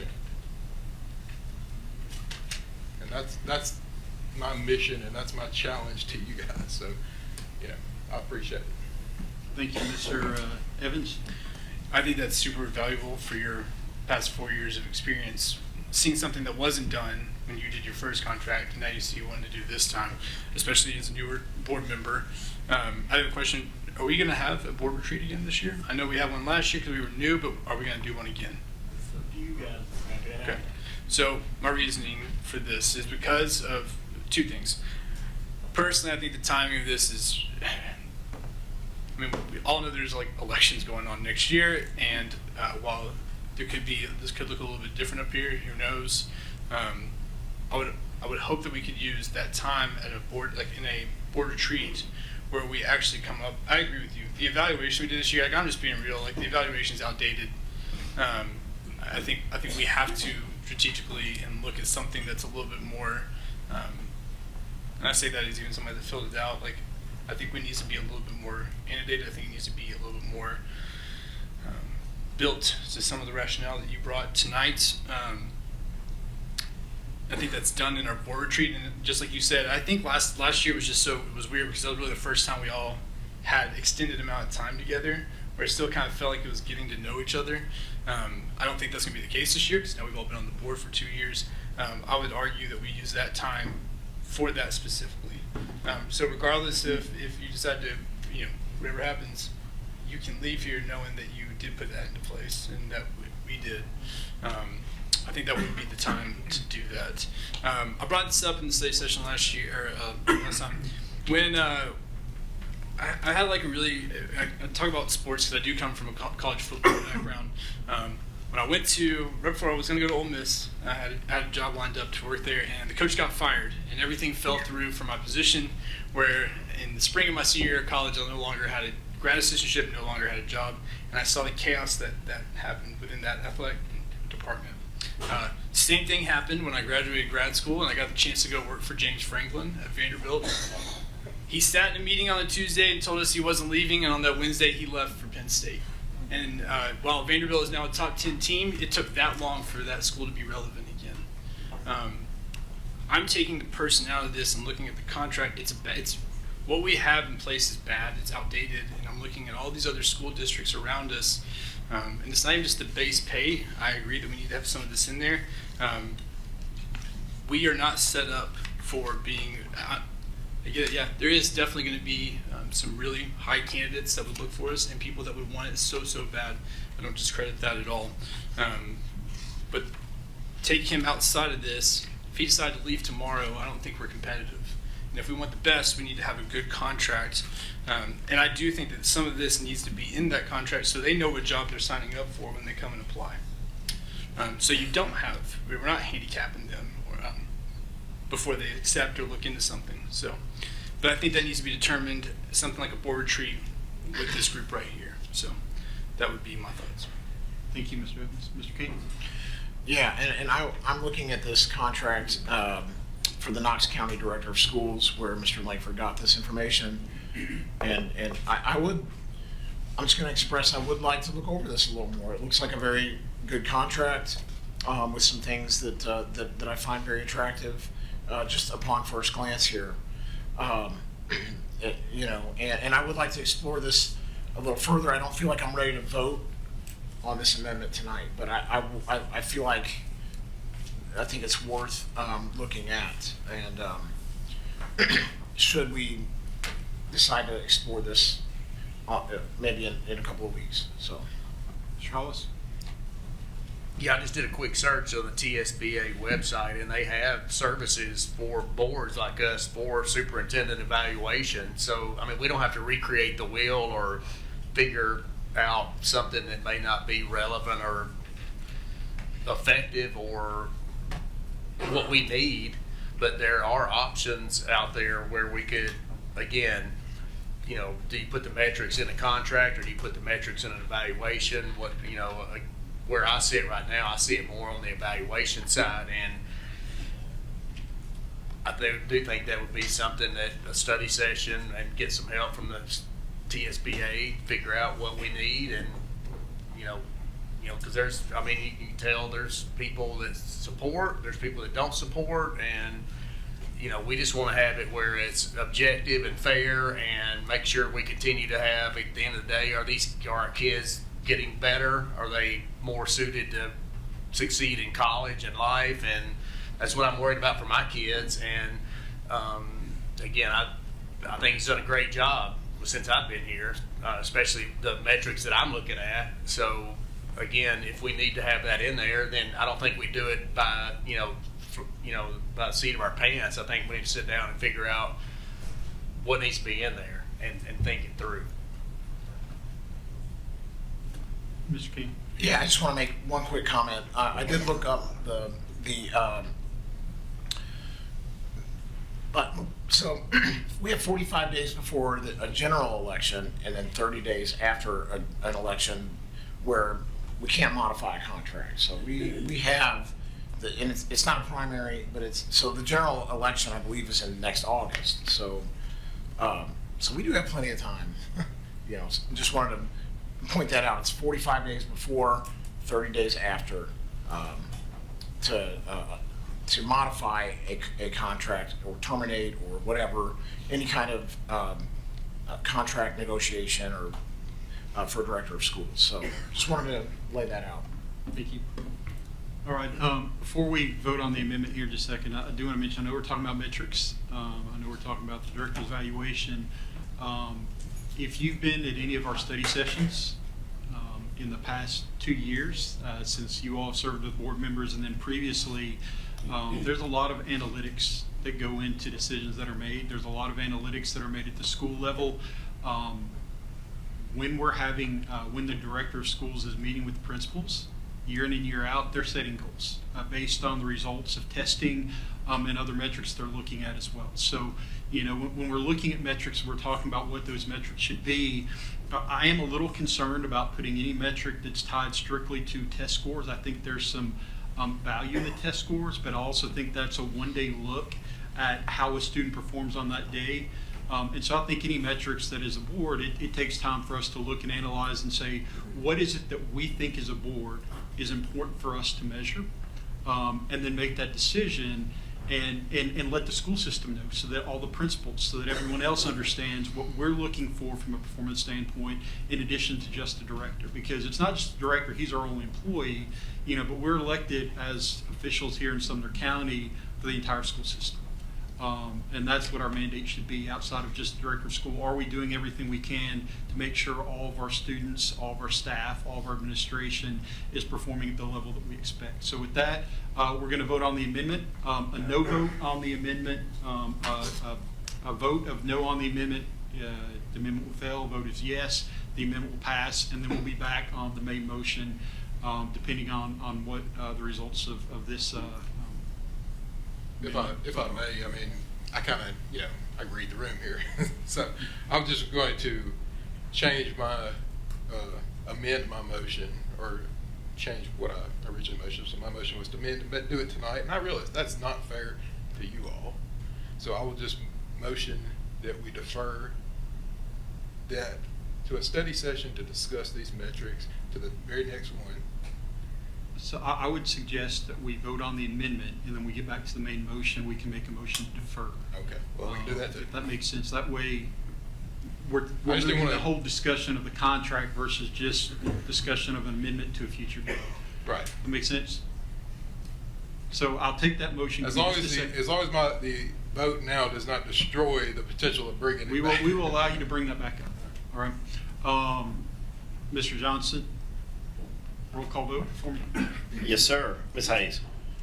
Mr. Johnson, would you clarify the motion? Yes, so the motion is a motion to amend paragraph 3 to read, the annual base salary of the employee shall be $208,000. The board will pay the employee the above mentioned compensation in monthly equal installments in accordance with policy. The board will award additional compensation of up to 10% of the employee's base salary annually based on meeting specific performance objectives as outlined in Exhibit A Performance Addendum.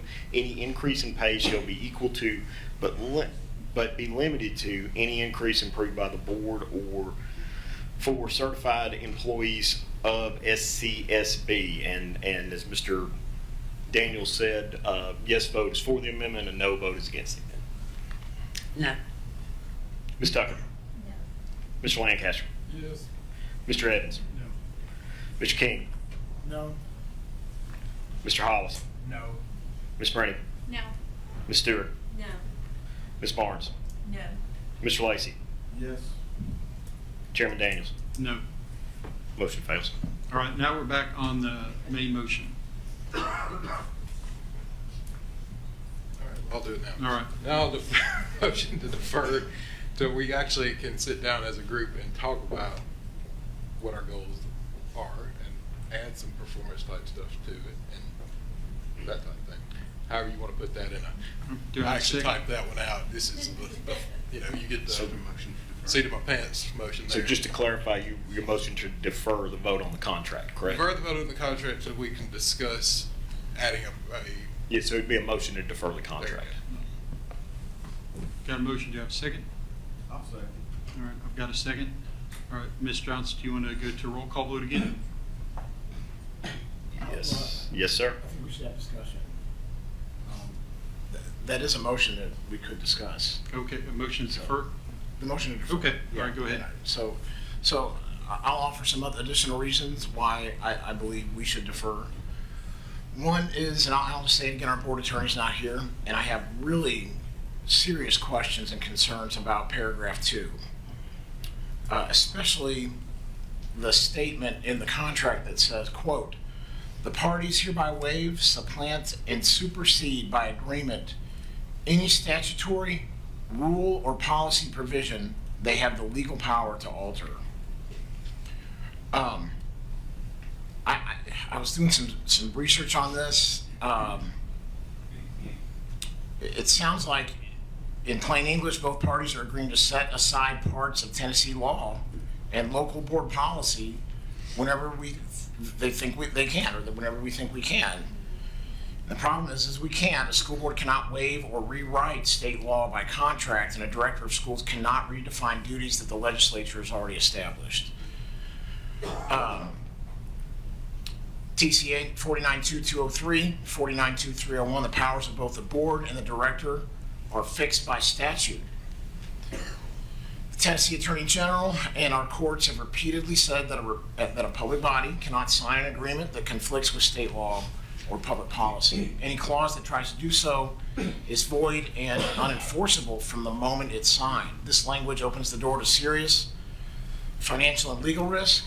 If a future dispute arises about salary, termination, or benefits, attorneys will argue over which statutes were waived. That kind of ambiguity can cost taxpayers tens of thousands of dollars in legal fees or settlements, and that is why the TSBA model contracts takes the opposite approach. They explicitly state that every director's contract, quote, shall perform to and be governed by Tennessee law and board policy, and that's clear, compliant, protects everyone. And so my question is, I would like to get, this is just my research, from what I've discovered, I feel that that statement is, I find it very concerning. I have two attorneys that I'm in touch with that told me they would never let their clients sign any contract that had that clause in it.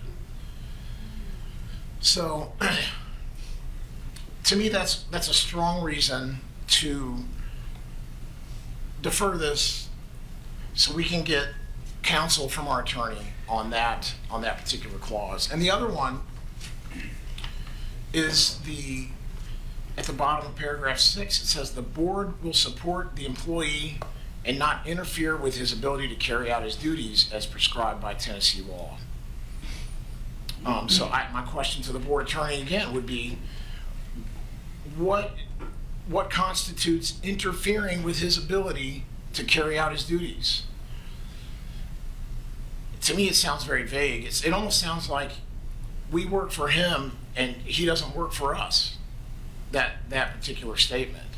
And I'm not sure we need to strike these statements from this contract. I'm just very concerned about all of that. And then finally, I just want to bring up the fact that we have a lawsuit that is in active litigation against the schools that this board has not been told about. The new board members have not been told about this case, and they're not new anymore. You guys have been on the board for over a year. We had a executive session in July. Our board attorney did not tell us about this case, and I find it very suspicious. This particular case, our director of schools is named in it. He's accused of retaliation. There's Point of order. and also I think we're off track for the motion at hand. I'm just, This is very. I've got a point of order. yeah, Please. this is all public record. These were documents that came from the Chancery Court, and I'm just telling you what's in it. I'm just giving you the information. It's all public record. Every citizen in this room can get a copy of this from the Chancery Court. So there's no reason why I cannot share this in a public meeting. It is Chairman, public this is record. extremely important. I've got it. Okay, I'm just saying, the allegations are these. There was retaliation against a teacher, and the procedure for termination, for dismissal, as required by state law and board policy, was not followed, according to this complaint, okay? And this is Stephanie Miller versus Sumner County Board of Education. My question is, I would like to ask our director, if you don't mind, have you given a deposition in this case? Yes. Okay. We need to see that deposition. We need to know what he said, And we need to be able to read that and let that inform our decision. And so I think this case, where we have these allegations, it's been kept disclosed, it has not been disclosed from the board, raises the suspicion, perhaps, and there's been plenty of opportunity to tell this board about this case. The last time we had an executive session on this case was February of 2024. Why have we not been told about it? A new school board was seated in September. There should have been an executive session right away to inform the board of all litigation, ongoing litigation, before the board.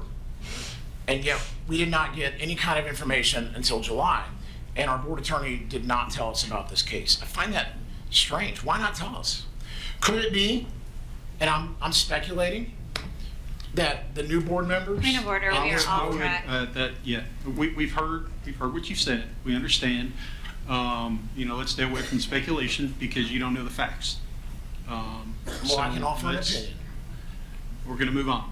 Well, my opinion is maybe they want to get this contract through before we find out about this case. Thank you. I'm going to go on to Mr. Evans, and then I'll circle back to you, Mr. King. Mr. Evans. Hey, thanks for bringing that. I do think we should be prepped and discuss with our attorney. So I actually agree with you on that. He's not here, so we can't. I don't think we should be discussing it without him here to discuss with us. So I do support that. The two things you just brought up, I'm just trying to make sure.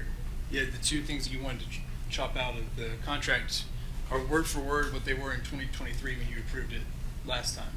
So why was it okay then but not now? It's word for word the same. I'm looking at the contract side by side. Number 2 and number 6 are word for word the same of what y'all approved in 23 versus now. All right. I'll circle back to you, Mr. King, if you'd like to answer that here in a moment. Sure. Yeah. So we don't typically address questions to board members. We can answer those as part of the discussion. So, Mr. Lacy? Yes, sir, Chairman, thank you. I think it's extremely important that we know about this. Why would we not want to know about this case? Let me step in here. The fact that we don't know the facts. Let me step in here real quick, Mr. Lacy. There's a lawsuit that Mr. King has mentioned. We have this executive session where we speak about that lawsuit, and that's where we talk about exactly what's going on. There's a question asked, was our director deposed? He answered that question. I believe there's more facts. I believe there's more board members that might have been deposed in that lawsuit as well.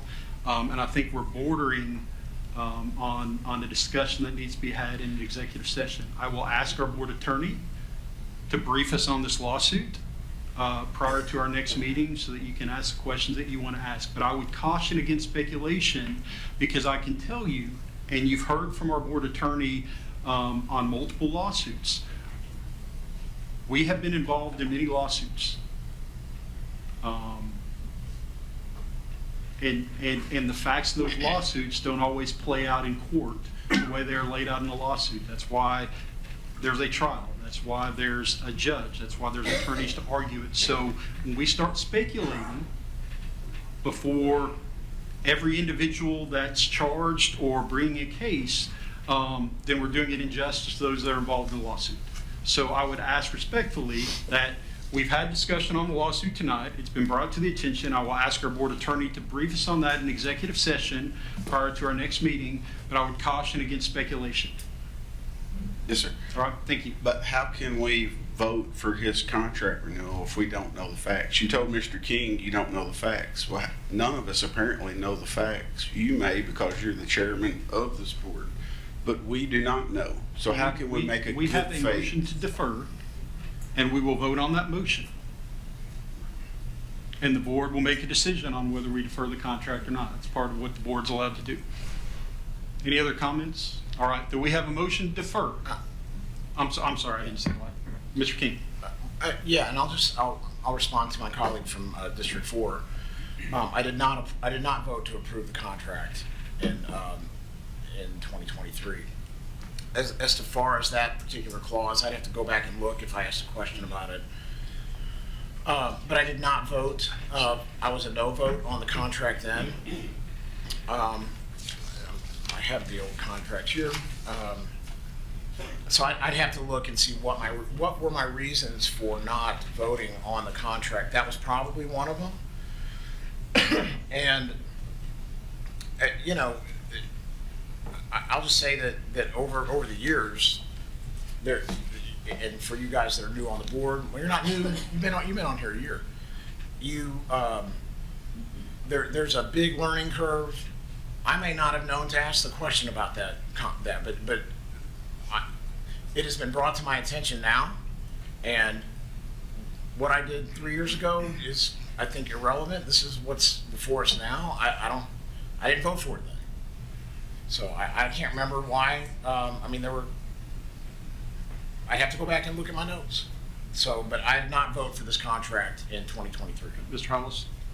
Yeah, just to clarify, this contract, it was looked at and approved by our attorney, is that correct? Yes, sir. Me and Ms. Hayes went over the contract with our attorney on the phone. Yes, sir. All right, so we have a motion to defer on the table. A yes vote is to defer discussion of the contract. A no vote is to continue to discuss the main motion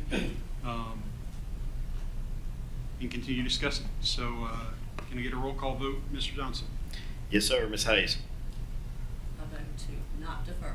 So the motion is to defer. A yes vote would be to defer the contract, and no vote would be to not defer the contract. Ms. Tucker? No.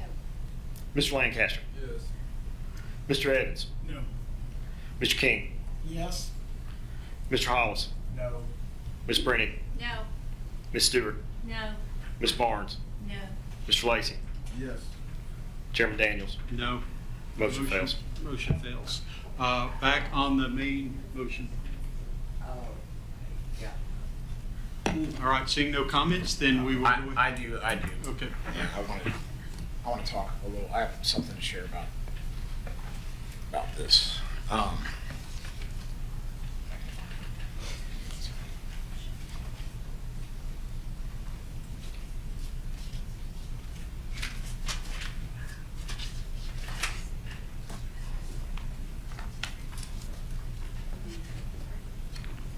Mr. Lacy, I'm going to go to you on Mr. King. So are we talking about the contract? Yes.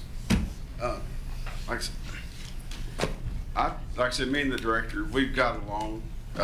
You know, we've had our difficulties, but apparently there's two sets of board members, and I feel like we're at our last, when we were choosing Dr. Langford to be our director of schools. Like you've got one group over here that's just 100%, they had no doubts, and then you got these board members over here that are just screaming, hey, watch out, wake up, you know, I feel like a second-rate board member. I don't get communicated with, I don't really get valued. My opinion is never valued with this director. Very few times has he ever asked me for my opinion. I've offered my opinion, but there's no value in what I offer the director. A lot of the teachers do not want this pay raise for the director. The director has already gotten an $8,000 raise in July, and I'm disappointed in that because the teachers got a $2,500 to a $5,000 raise, which are underpaid. Our teachers are underpaid if you look at the other schools around us. They don't think he deserves a $25,000 raise. Like I said, if the teachers get $2,500 to $5,000 a year, one-time raise, why does he need $8,000 plus $17,000 more? I think it's really ingenuine. You guys have made it spoken that you think our director is underpaid, but I ask you, what about our teachers? Is the director more important than our teachers? Where you sink your money, I've always heard the statement, where you put your money is where your heart's at. Do you love our teachers as much as you do the director of schools? Because I can tell there's 6, 7 of you that really love him, maybe 8 of you. You really love him, you think he does a great job. Like I said, on the other hand, I cannot support this contract. I would like for it to be known why. I have heard from a lot of people that he is hostile with people. That he bullies people. Like I said, I don't think he has our school's best interest in heart always. I think he has our best interest in heart when it benefits him. And that's just my opinion. That's the way I view it. And if you go against him, there's going to be retaliation coming your way.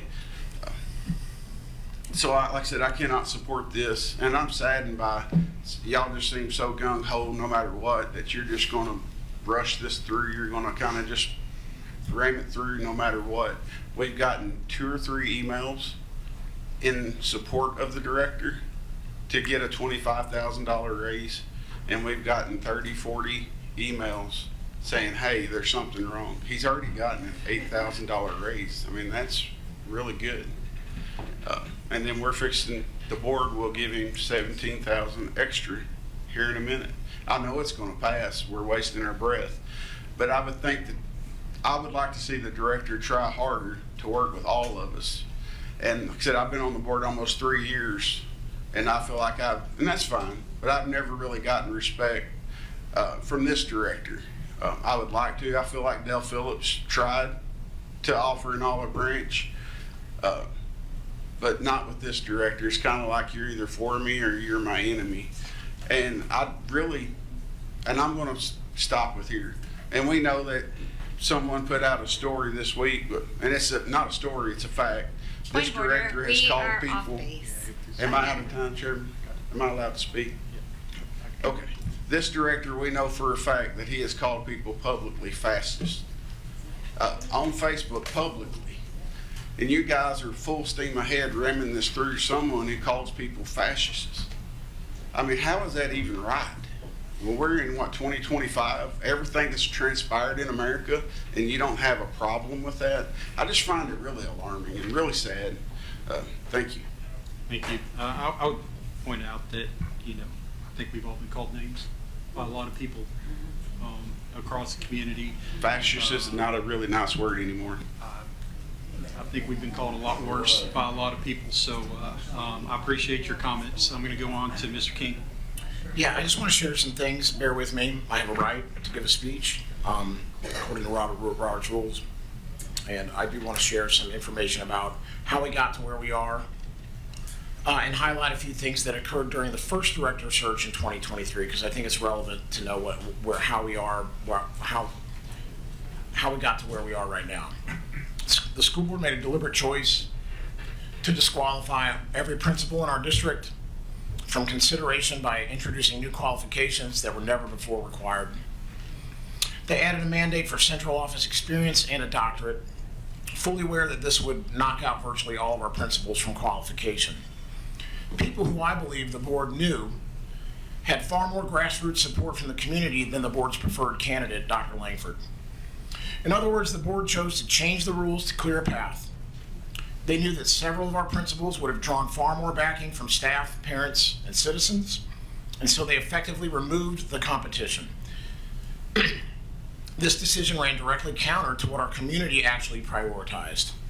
Because when the TSBA conducted a survey of the community, citizens ranked central office experience and having a doctorate at the bottom of the list of what they felt was important in a director. So this wasn't just a procedural shift, it was a strategic move to favor one candidate over the will of the community.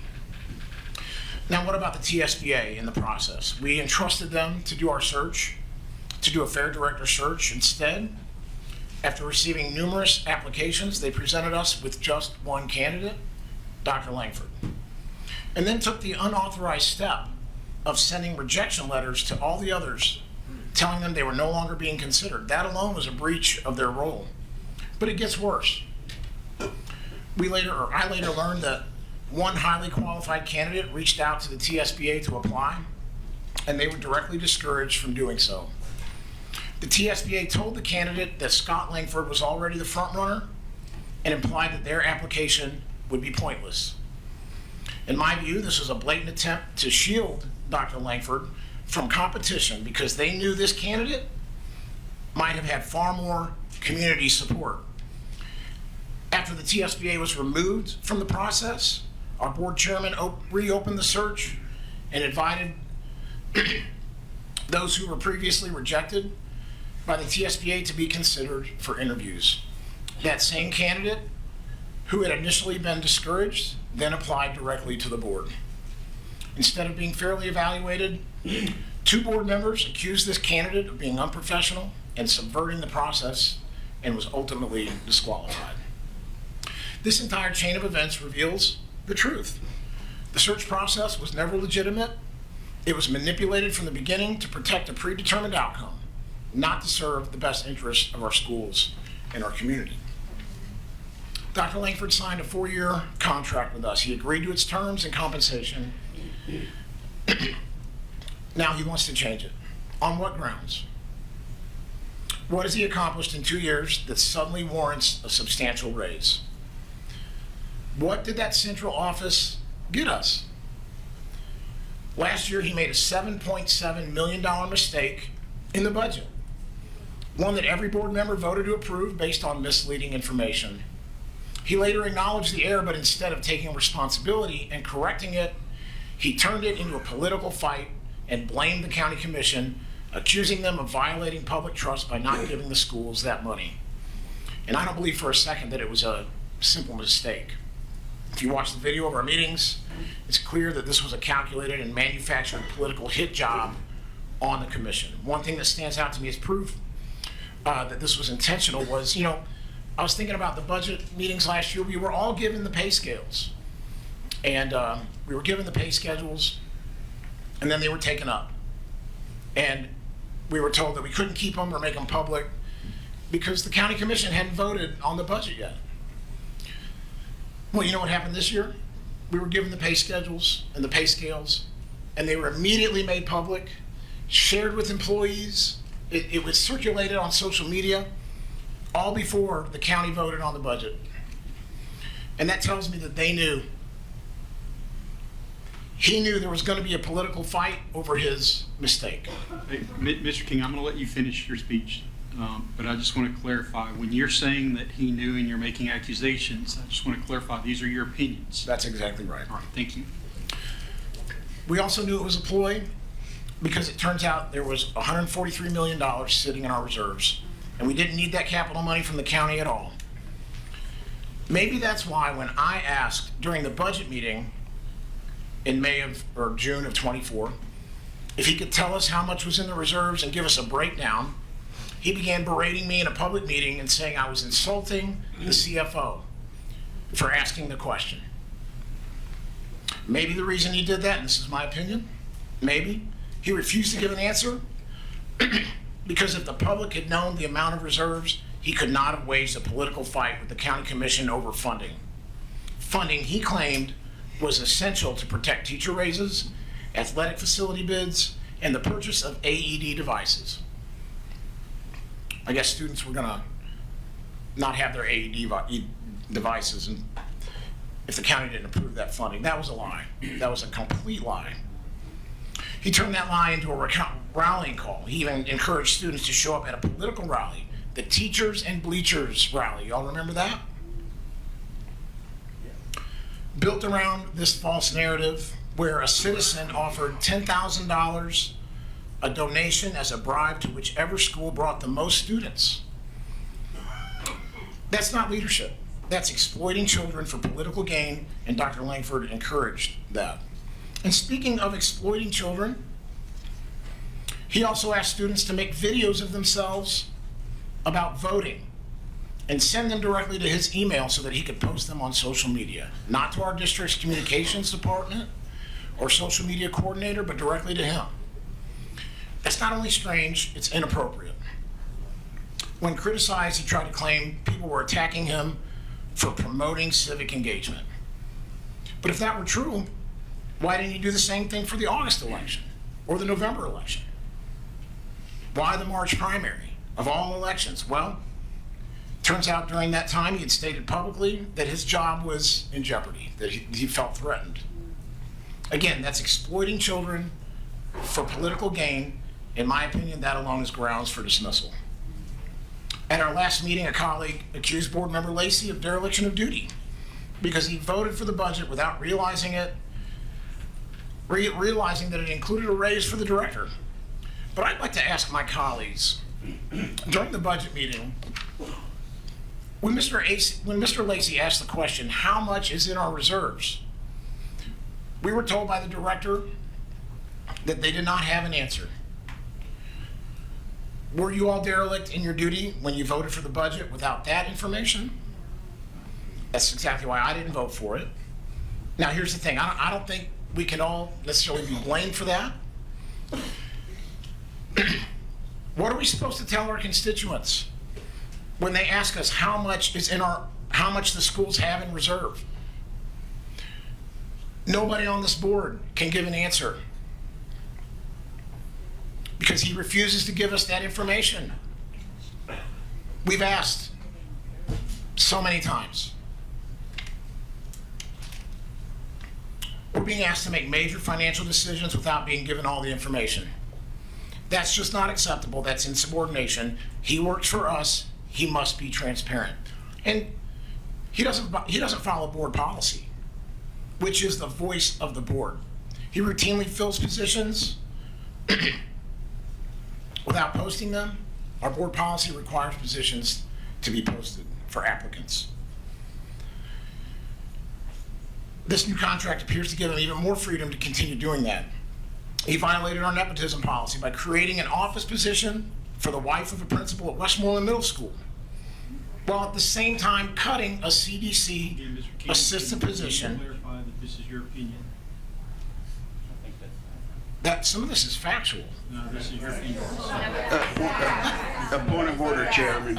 He created that position for the wife of that principal. It's a fact. Chairman, it's a fact. That's a fact. Okay. It's a fact. It's factual.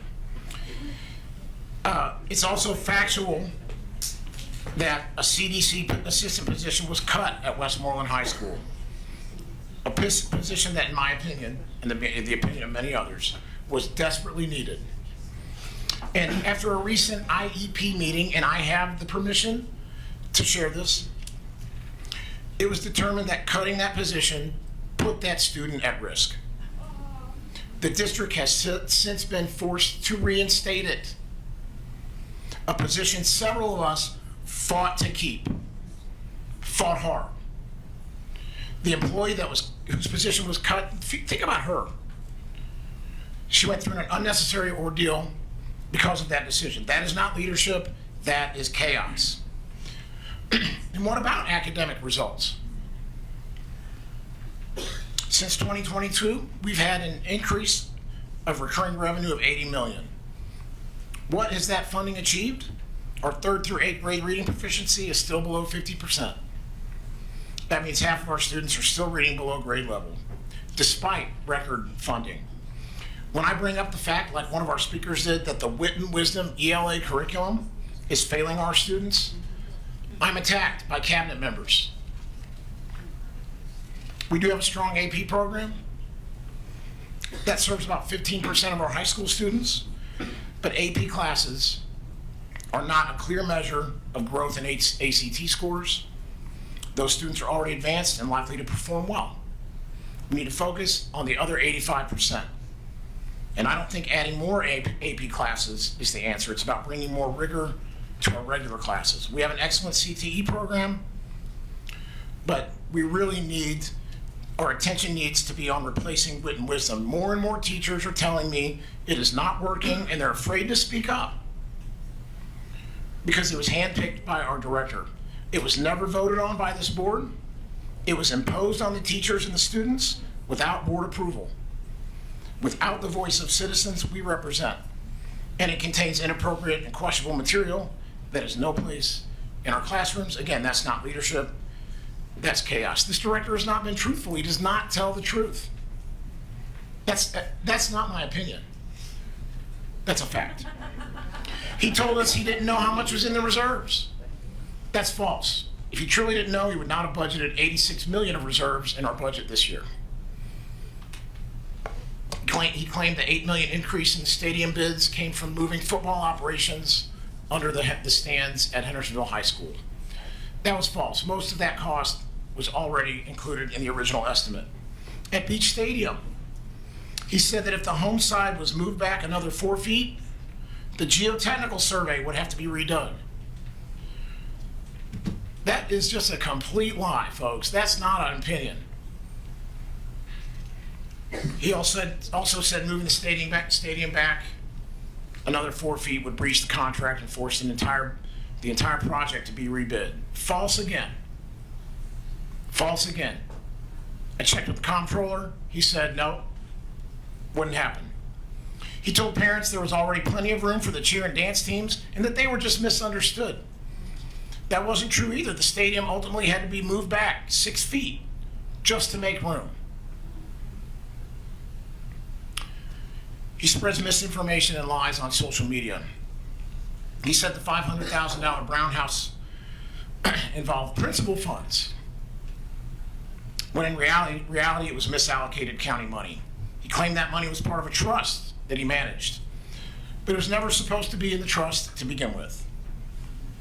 He said he couldn't release those funds until a parks plan was approved. That's false again. He lied when he said Commissioner Jeremy Mansfield voted to dissolve the Parks Board. That never happened. And he said his replacement as director of schools was announced at the GOP breakfast. That never happened. He also makes personal attacks. He said former board member Josh Graham, quote, this was at a political event he attended, quote, never did anything for a teacher in his life.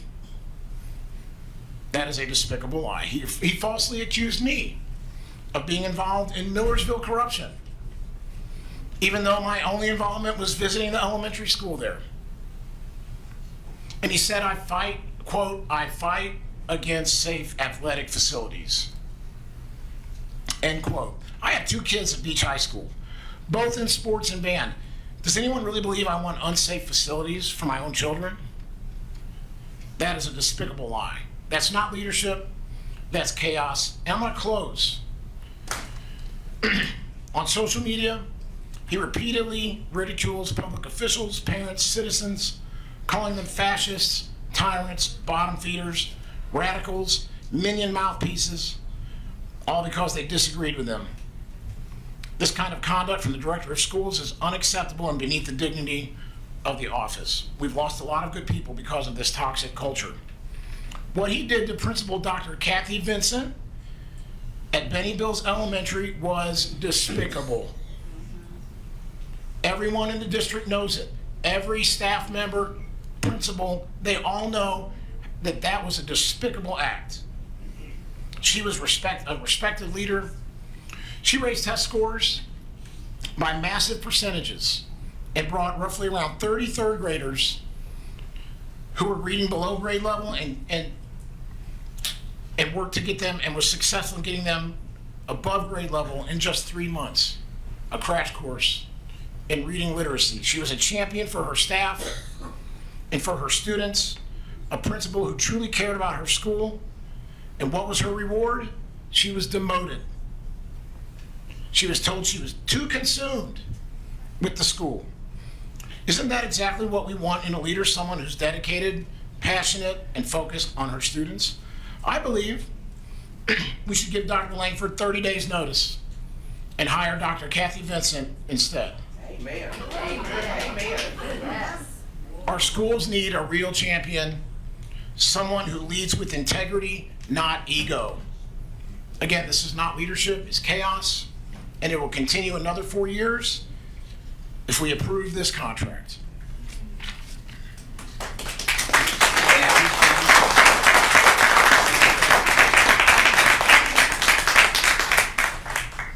All right, so I just wanted to my other board members, I appreciate y'all letting me bring this and have that discussion. You know, I think what we've witnessed tonight is one of the main reasons that I'm for adding some data-driven metrics behind things, because we're always going to have, we've got 11 people up here, and everybody's going to have a different view of the world.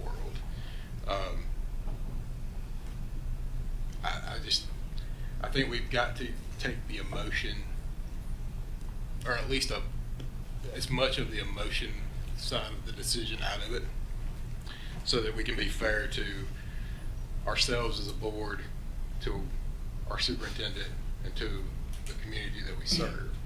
And you know, I've stated my case on it. I'm just letting you know that that's, you know, I do appreciate, I hope in the very near future that we can start having that conversation so that we don't get in this same situation in another year or two, or however long it will be. So, thanks. Thank you.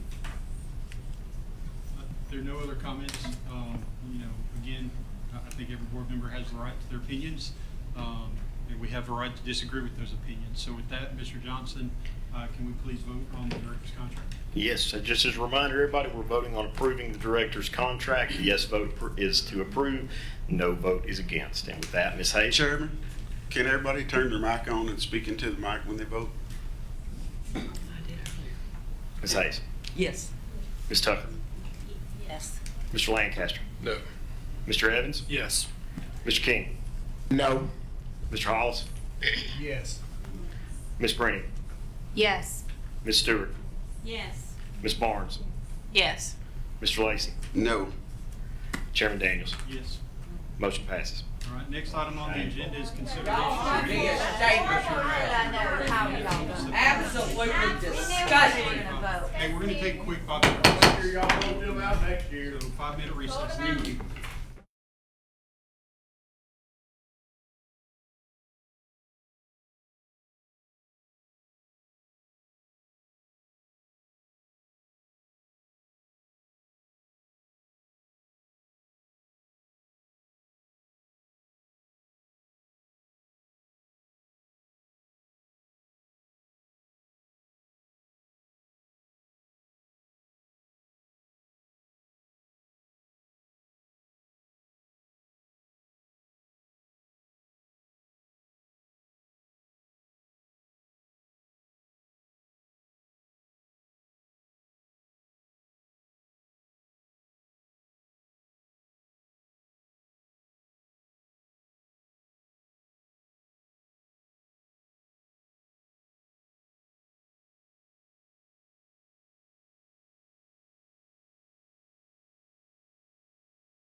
To the minutes, discussion or action regarding the minutes, September 23rd, 2025 regular meeting. Do I have a motion to approve? Got a motion to approve. Do I have a second? Second. All in favor, say aye. Point of order, what are we voting for? I can't hear you. Discussion or action regarding the minutes, September 23rd, 2025 regular meeting. Just the minutes.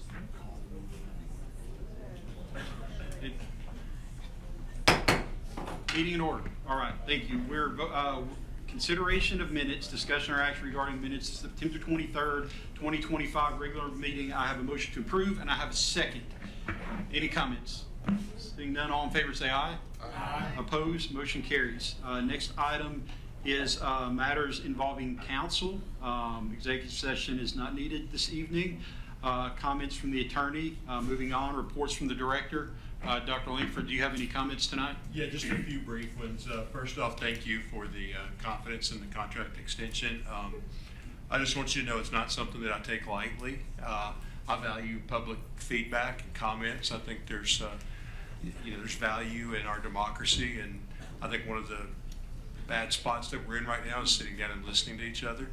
And I think that that's something, when I see our two kids come up and model what their hope is for their classmates, that's encouragement for us all. And I do try to take all feedback that I receive seriously. I do try to engage everybody that wants to talk, to sit down and talk. And I plan on continuing that. I appreciate your confidence, and I'm 100% for accountability.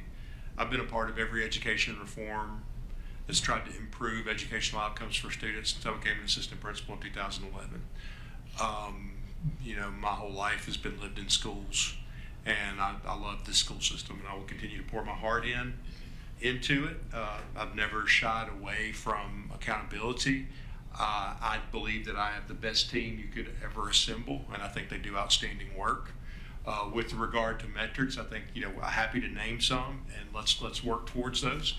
We just finished strategic meetings with our principals. We go through each school and go through their goals and what they need to support them. And I'm happy to communicate those things with y'all. But I think that the biggest proof of metrics is what we've tried to share each meeting with you, whether it's a new health clinic in Portland to take care of our kids because we identified a need, whether it's the work that we've done to secure strong schools, whether it's the work that we've done to provide the best benefits package for our employees or compensation work that we've done. We continue to try to push the envelope as far and hard as we can to make things better for our kids, and I will continue to do that. I'm also happy to answer any questions that you have. I appreciate the fact that it's a huge learning curve. I remember last week I was at financial management over at the commission.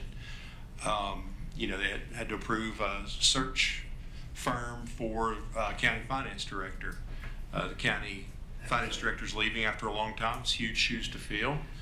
I was chair of financial management in 2014 when I first went on the commission, and it was really neat to reflect on what stayed the same, what's changed, where we need to go next. And it's the same thing that we always want to do, is set goals, set metrics, and move forward, and I'm very much committed to that. That's enough about that. I'm happy to answer any questions you might have. I'm open to any metrics. I love the idea of a retreat where we set some goals. I think a lot of it is we can share with you what we're already doing, because I think we push the envelope really hard. I think our principals and teachers are outstanding. I think each of our department chairs are outstanding. I think they do tremendous work. We put them up against anybody. I wanted to explain, there was some public comment, and some of the emails we received were about the insurance holiday for employees. And I wanted to explain that a little bit because I think it's just something where benefits are hard to understand. So we are self-insured. We have an insurance trust that we pay into, and our employees pay for their benefits. We pay 80%, and the employee pays 20%. And so what has happened is that Ms. Brown, you heard Ms. Brown and Mr. Bushong last week present about the quality of care that we provide and how we're constantly trying to expand services, whether that's online physical therapy, whether that's our one-to-one clinics, whether that's text care, more telemedicine. We continue to try to learn and push the envelope. Really excited about the CARET program with support for women with menopause and other hormonal needs. I'm very excited about the work that our team has done to put that together. One of the things that they've done that I'm not sure came out last meeting is they have managed the plan so effectively. You know, my brother-in-law is in the healthcare industry, and he and I had coffee last week, and he had just come back from a medical conference, and one of the things they were talking about is the largest contributor to the price of a new car is employee benefits. You go across every industry, the number one contribution is just that. And you know, we had a husband of one of our employees emailed us yesterday praising Mr. Bushong because he had just finished we're in open enrollment right now, and he had just finished his open enrollment for health benefits, and he said that his health insurance had gone up 78%. I think it had gone up something like $7 over the last 3 years. And so that's the testament to what Ms. Brown and her team have done. But because they've kept costs down, and the investment that we made a long time ago in preventative care for our staff, and bringing our certified and classified staff together in one insurance plan has lifted that for everybody. And so what's happened is you know, everything works off forecast, and typically your forecast is higher. I mean, typically your forecast is under with healthcare. Healthcare goes up a lot each year.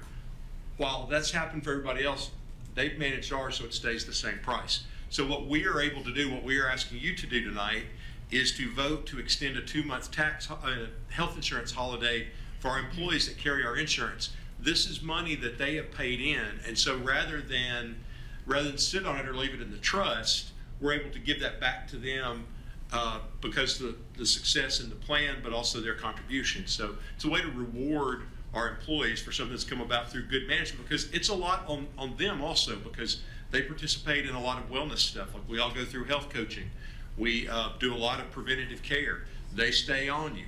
If you don't get your colonoscopy, they remind you 35 times, and 36th time I'm going to go get mine. But sorry, Amanda. It's a way for us to give back to our employees. And I can tell you, we did this last year in December and January. Our recommendation this year is for November, December. I can tell you that the number of thank yous that we got from our employees about how meaningful it was to receive this money back around the holidays was huge. So I just wanted to clarify that. It's not something, you know, a few of the emails indicated that this was like an extra perk for our employees. This is just refunding to them money that they've already paid in. It's, you know, it's like saying we have too much and we're just going to bring some back to our employees. You know, the second thing, I don't know if we want me, Mr. James, if you want me to take, I think, no, never mind.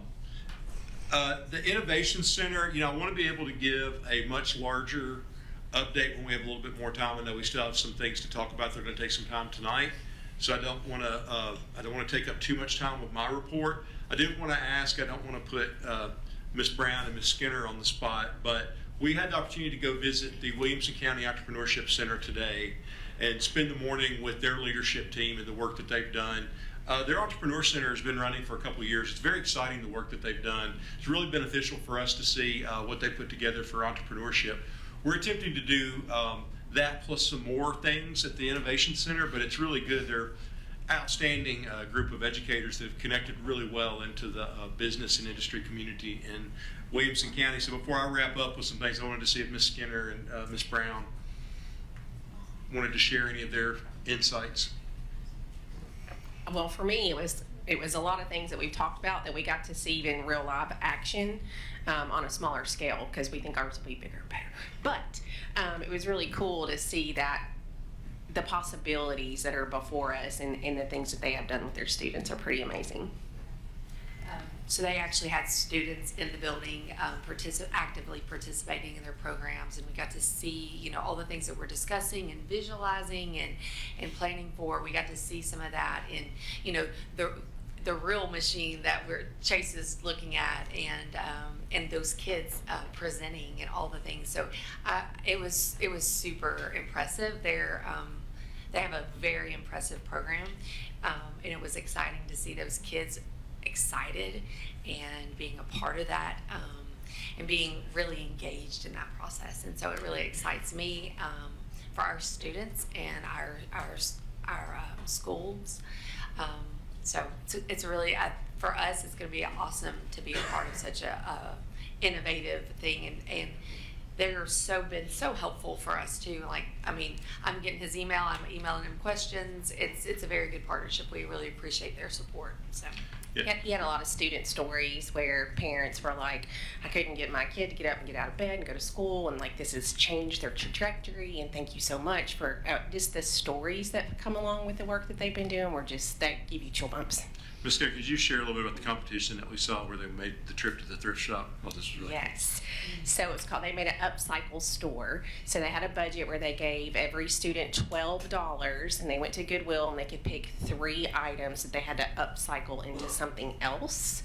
Then they'd come back and make a pitch deck, presentation to get more funding to replicate this upcycled project, and then they sold it in their upcycle store. The really cool thing about it was the student received that funding right back to them. It went straight to the student. Yeah, and I thought it was funny, some of the professional skill parts that came out as they said that, yeah, you know, they had this big event and people came in and they bidded on the stuff, and so the winner on the bid, the student goes, I can't text, I've got to like call and talk, and they said yes, and so they got off the phone and they said, hey, you didn't tell them how to pay. So he called them back and said, I need you to Venmo me, and then hung up again and said, hey, you got to tell them how to Venmo you. And they said, to be able to coach, I mean, it seems simple, but to be able to coach a kid through, you know, you still do physically have to talk to people sometimes was really amazing. I thought another funny thing is they got connected in, so they have something that we're going to work into our innovation center where regardless of the different programs that we have, there's going to be one day a week where they're all going to work together and they'll be infused with the kind of the core values of the innovation center. You know, how do we appropriately and responsibly use AI, community and civic virtue, bringing together community mentors in the field with specific knowledge to provide to help them accomplish it. But they said that they got the Titan C-suite a couple of years ago to come out and speak to all their entrepreneur kids. And they were back in the conference room and they said, you think these kids can help us? And you know, the guy that runs the center said, how thick is your skin? Because if you ask them, they will tell you. And so they said, we're thick skinned. So they went out there and they said people were giving them some feedback. They wanted to, their problem of practice was they've got a generational problem in the NFL right now. Young high school age kids are not going to NFL games anymore in big numbers. Some of that may be the success of the Titans, but we were a little better when that was going on. But anyway, they go out and ask kids why they're not coming. And some kids are giving other answers, and he said, there's this one kid that we kind of let into the program, but we weren't real confident about him, about our decision. And he said, he raised his hand, he said, your TikTok's garbage. And he said, here's this Steve McNair, we don't care. Eddie George, we don't care. Derrick Henry, we don't care anymore. But now this alligator with a football in his mouth, this is the stuff we watch. And so the Titans stepped back from it, and they challenged them. They said, we're going to give you a game. We're going to give you 1,000 tickets for you to sell. We're going to put you in charge of the pregame, the halftime and postgame entertainment, the commercials in between that aren't network. We're going to give you all of that. They sold out the tickets in 48 hours. And then they created the first in the NFL, a student section at an NFL game with 1,000 kids in there. And that's led to other partnerships with the Titans about decorating the shoes that the Titans wear and then auction them off for charity. Really an amazing job that they're doing in Williamson County, but it was cool for us to see because it's a lot of the ways our minds have been going, and you know, not only not to have to reinvent the wheel, but just to create strategic partnerships, which we do quite often with Williamson County. Really a fun day and really encouraging. I wanted to share some of those stories. We'll be able, hopefully in a month or two, to be able to put together a real big package of everything that's going on. Part of that, you know, just as a morsel, was what our 2 young women presented tonight. Understand that whole program, I mean, it's so funny how it works. We had been trying to think, how do we get student voice into shaping the programs that we have here? And they came up to me and started pitching their idea, and my first inclination was to approve it immediately. And then Amanda told me that they'd been working really hard on a pitch deck, that I needed to see their pitch deck before I said yes, that I couldn't just jump in and be all in. And you know, it's been cool because we've had Katie and Frankie and Amanda have worked with them to hone their presentation, to put their slide deck together. Other cabinet members have met with them and given them feedback. They presented to the principals and got feedback. They've talked to other students. They were very actively engaged in the recruiting of those students. Frankie, were you going to say something? Yeah, well, it's kind of off topic now, but I wanted to share that the Entrepreneurship Center is 25,000 square feet, and ours is 60,000 square feet. So the potential is like, and he named that like several times today about how jealous he was. He was very jealous of our facility. Yeah, yeah. Our students have already been going out, just our 2 young women tonight. They're already broadcasting this out to the community. They are going to build a website and app. They will project manage it. We're going to partner with Vol State, and Vol State coding and web design students are going to build the actual site with our students serving as project managers.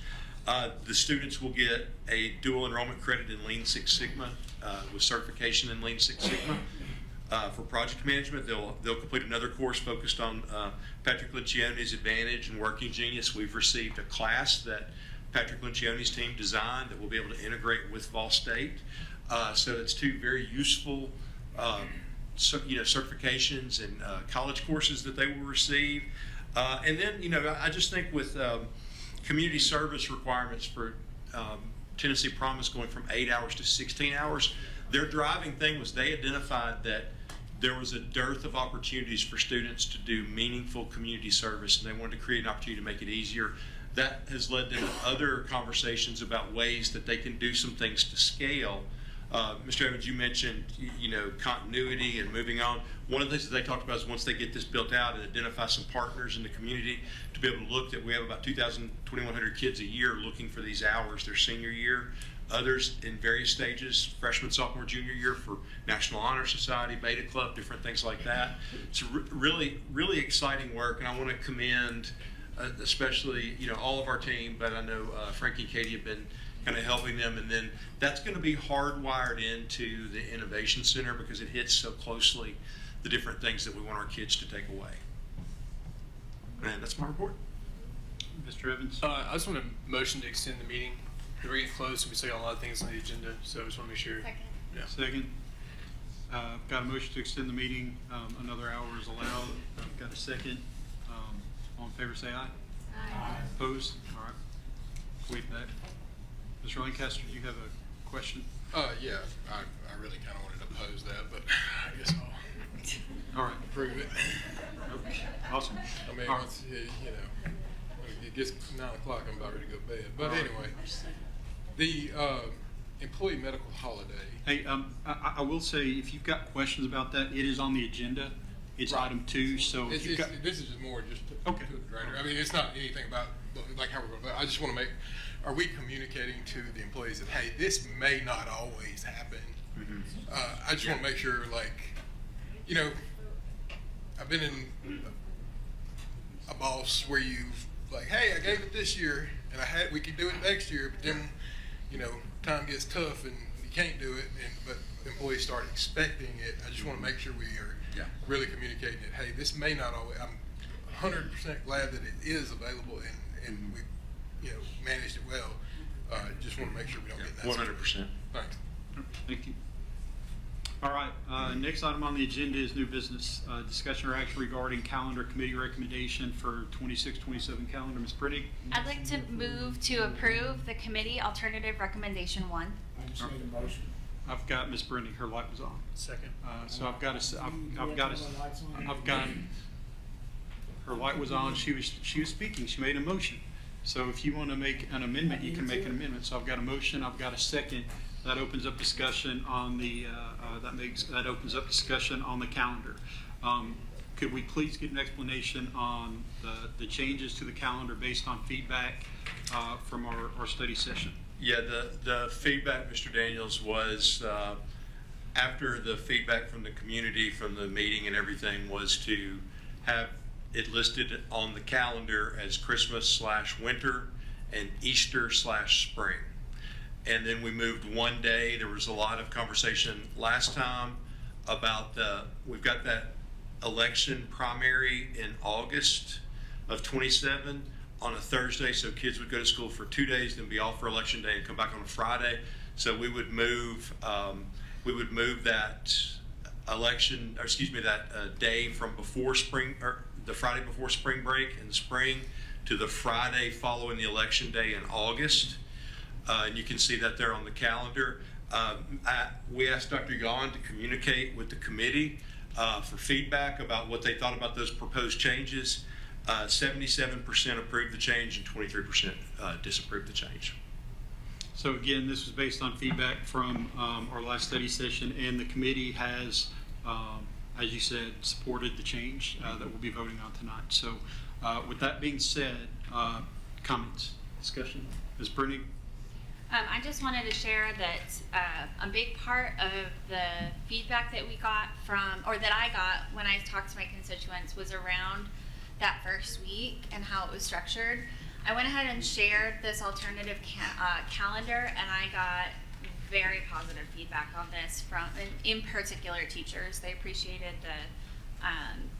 the changes that we made and the compromises that we heard what they had to say and responded to it. So I just want to thank everybody who was able to put this together. Our teachers, the ones that have spoken to me, appreciate it. Mr. Lancaster? Yeah, regardless of which calendar we end up choosing or voting on, I would like to I guess make a motion that we change the name of one of those administrative days. I've got mine as Administrative Day 2, which is on August 3rd on either calendar option 1 or calendar option 1A, to be renamed or specified as an Administrative Day teacher prep day, and this can even be a flex day. That's or let me actually make my motion first, and then can put my horse behind the cart or cart before the horse, whatever. Designating it as a board recognized day for teachers to have dedicated time in their classrooms to prepare for the new school year. That's the motion. So is that August 3rd, Administrative Day 2 that you're speaking about? Okay. I've got a motion. I just want to clarify before we get a second. Do I have a second? As a motion maker, I'm willing to second that and pull it up to the original motion. Okay. Yep. And that was, I believe, what you discussed during our study session. Yeah, the only, in the study session, I just said, hey, let it be that day. Got feedback from teachers who were mostly, I think, all in favor of it. The problem, some of them are like, it's like, hey, by August 3rd, we already have to have our classrooms ready. I looked at what some other districts do. And again, this is all designed to, recognize the amount of time that teachers have to spend over the summer getting their classrooms ready for that first day of school and putting a devoted, designated time on our schedule to reflect that. So what other districts do is they make that a flex day, so that if a teacher comes in July and gets her room ready or his room ready for the, they just tell the principal, like, hey, this is when I did that, my room is ready, and then they're good for that day. Okay, Mr. Johnson. Just have a clarification question. You say Administrative Day 1 or 2? 2. Yeah, this the August the 3rd. No, I'm sorry. Administrative Day. No, yeah, August 3rd. Sorry. August 3rd. Yes. My glasses aren't on, and I'm old. And again, this is something like every year.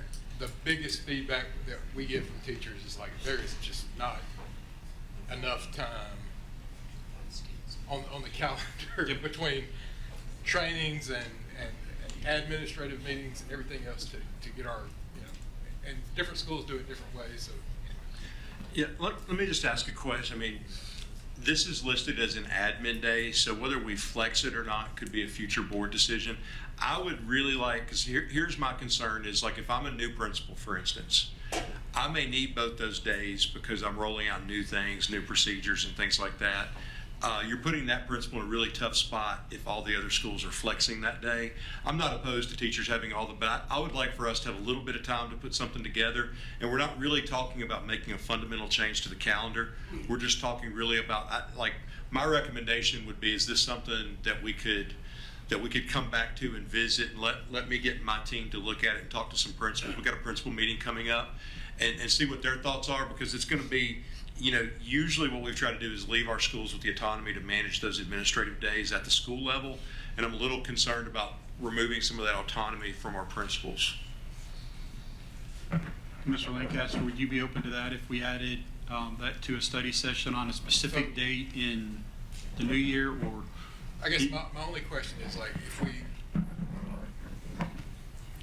I just don't want us to go down this this thing where we forget about it and it doesn't come back. And I'm not saying that's the purpose of it, but, and I'm not trying to get in front of, principals or anything else. I understand there's stuff that has to go on. I just would like us to recognize that sometimes when we make these calendars and we vote on these calendars, we don't think about that devoted time that has to be spent. And the 3rd is just a good day for it because the next day is school is starting, and so you've got an opportunity to give teachers kind of a head start, leg up, whatever you want to call it, and they don't feel like they're getting swamped and starting the year off behind. Yeah, and I don't disagree, but if we're going to go to the way of flexing admin days, I would like to get some principal feedback on that because, like, if I'm a principal, I want all hands on deck on the day before school starts because I want everything lined up, copies made, rooms ready. It might be the first. Like, I'm not opposed to flexing. 100% we can bring it back up. I would just like to talk. Sorry, but the only reason the flex was even brought up is because when I originally put this out, people were like, hey, I've got to have my room ready by registration day. Yeah. And I know some schools, you don't go to the classroom on registration day, so they don't have that issue.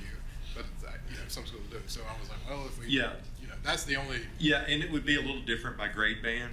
Right. So I would just I'm not opposed to it. I'm not saying that. I think we absolutely revisit it. I would just like to get y'all some principal feedback on it to see what your ideas were. Because I can tell you that those days are also really valuable to principals, not just beyond just getting rooms ready to, for instance, like if you're putting we're doing a lot of work on TCIS and positive behavior, and those are the only times that principals can get with all their faculty to spend time to talk through some of those kind of systemic changes. So I don't want to step on that either because our principals also need that time.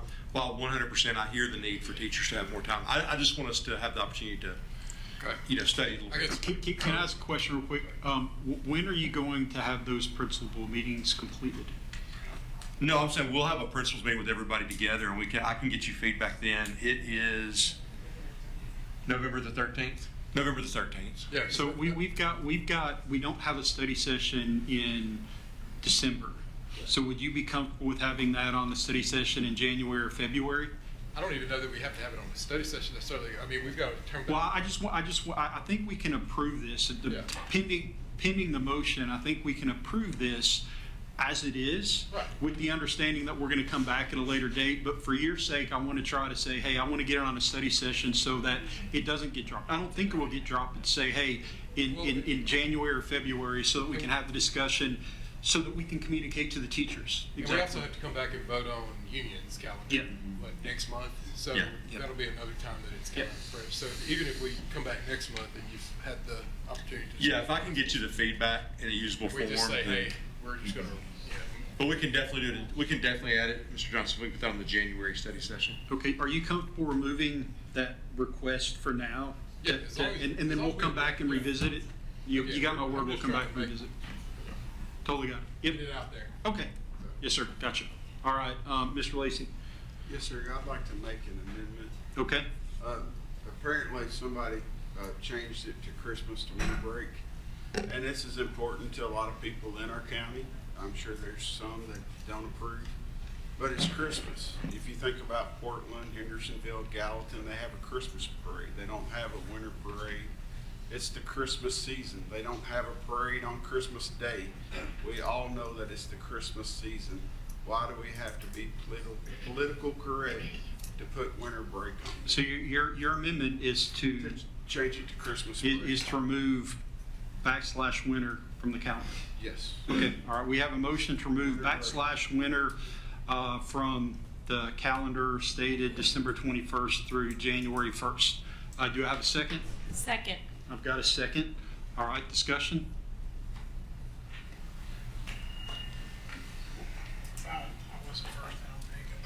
Ms. Stewart? I'm going to say, I have no opposition to the break, but it is Christmas break. And I know somewhere in life it changed to winter, whatever, but I'm 68 years old. It was always called Christmas break. I feel like the diversification that we have in our county, I respect their faith, their religion, whatever, but I don't ask them to change what they represent and what they celebrate, so I don't feel like I want to be changed either. So I just want to put that out there, but I would vote to leave it at Christmas break and take winter off of it altogether. Mr. Evans? I just think that our committee listened to not only the feedback that we engaged the community in, but also the conversation that we had in here. This is a compromise, I think, between two different things, and that's fine. Everyone wants to feel. I think that this serves both sides of that argument and is a healthy compromise. Mr. King? Yeah, I don't understand why this is a compromise, because, you know, I watched the video from the last meeting, and there was a problem with Christmas, the word being on the calendar, and it was hostile. It made students feel invisible, excluded. It was a sort of division. And now we're putting it back on here. Like, I thought it represented oppression, and now it's back on here. And I don't know if I understand. I'm having a hard time understanding what changed and how this solves that problem. And you know, I think we still have the same problem. If it's an oppressive holiday, if it's a hostile act to put on here, then I don't think that changes by putting a / winter break in there. If we're going to really do that, shouldn't it be Christmas / Hanukkah / Kwanzaa / winter break? Are you making that as an amendment? No, I'm saying I'm just questioning the logic of this, you know. And we were told there was a problem with the word Christmas, and it had to be dealt with and fixed on the calendar. And this compromise, I don't know. Shouldn't we fix the problem everywhere? You know, if Christmas on a calendar is a problem and students don't see it every day, you know, and we do this compromise as a fix, we're going to fix that problem. To me, it just seems like we need to fix the problem everywhere that it shows up in all forms. You know, does this mean we're going to find a compromise when a school puts up a Christmas tree or Christmas decorations? And these are things that students are going to see every day. You know, that they don't look at the calendar every day. So when they walk into the school and they see a Christmas tree, are they going to feel invisible, unseen? Is it going to represent a sort of division? Because that's what the problem was framed as last week, that it's alienating these families. And so I'm just wondering if we need to do that to be consistent. My issue is if we do that, if we're going to call it a holiday tree as a compromise or a winter tree, that, to me, you can't fool kids with semantic tricks. They're going to know it's a Christmas tree, just like they know it's Christmas break. I'm just saying, okay? So I believe that this is going to lead to just this slippery slope of more compromises. So I would just like an explanation as to what happened. I thought it was a horrible word. It was hostile. It was harmful. And now we're going to put it on the calendar. So I'd like an explanation about that. Mr. Lancaster? I'm just confused.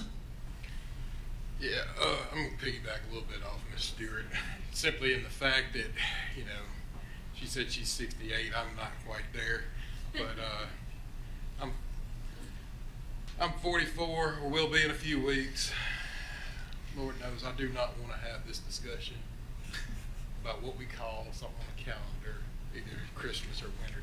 Next year, we say we change it to Christmas / winter. Next year, somebody says, hey, let's change it to winter. Next year, somebody's going to say, hey, let's change it to Christmas. Hell, last year, we all voted on it. We voted unanimously to call it Christmas break. Every single one of us said that. We simply, it wasn't, we were thinking, hey, what about this person? What about that person? What about the community in general celebrates Christmas? It's not that you necessarily celebrate Christmas. We have Christmas carols. We have Christmas concerts. We sing Christmas carols. We go down, our students go on to Christmas break. it just doesn't matter. It doesn't make that much sense. And to now go back and say, well, hey, we were wrong, then means I'm saying that Christmas, or saying Christmas, is exclusive or exclusionary. And I'm not going to do that.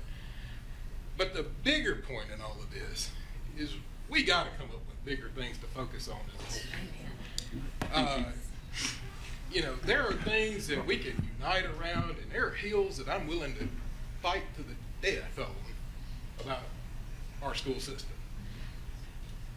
This is one that we should have just said, let's don't do this. Let's, you know, and I understand people are, you know, want to do the best they're doing and represent the people. I get it. But we have been made to look foolish on this by a lot of people. And I recognize that I'm on the downhill slide of life, and I just don't want to spend not a single moment more discussing, hey, do we call this Christmas? Do we call it winter? Do we call this spring? Do we call this, you know, it just in the grand scheme of things, it doesn't matter. So I'm going to stand by the decision that I made last year, and that this board voted unanimously last year. I'm going to call it Christmas break. And if that's offensive, then I'm sorry. But that's what I believe our state calls it. I believe that's what our community at large calls it. It's what we voted for last year. And if nothing else, it's the common sense thing to do. So, thanks. Ms. Brennick. Two of the men that I respect a lot when I sit down to do the work that we do here are Justice Scalia and Ronald Reagan. And they have something in common. They have a lot of things in common, actually. But one of those things is they sought to see the humanity in people who are different than them, and they sought to work towards compromise. That is something I think we should all be doing more of in our community. We don't need to be us versus them. We don't need to be at each other's throats over words on a calendar. And when it comes down to it, whatever I can do to find a way to see your humanity and to find common ground with you, I will do. I will talk to you on the phone. I will email with you. The constituents know I am available to have these conversations. And I am going to challenge the rest of us that as a board, we have an opportunity in everything that we do to seek to see the humanity in each other and to seek to find common ground. And when we do that, our community wins. Mr. Lacy? Yeah, I was thinking of a saying, there's a saying out there, and a lot of people may know where it comes from, but it's the little foxes that will spoil the vine. And some of you know where that comes from. But like I said, we're trying to water down the Christmas holidays by adding the winter break. And why is that important? Is it okay for teachers to say Merry Christmas? At some point, is the principal going to say that's not appropriate? There's a Christmas tree, like Mr. King said, is that appropriate? And we had Christmas break all last year. We didn't have any problems. So why change it now? That's my thoughts. And Ms. Hayes? Yes, thank you, Chairman. For those that were not at the study session last week, there was a lot of discussion that came up around this. We were talking about the options on the calendar. We were presented 3 options by Dr. Yon and the committee. The naming of the break came up. In 1994, a school board decided to call it winter break. I called it Christmas. All my boys went to school during that time. It was always Christmas to me. After the discussion was getting a little emotional and heated,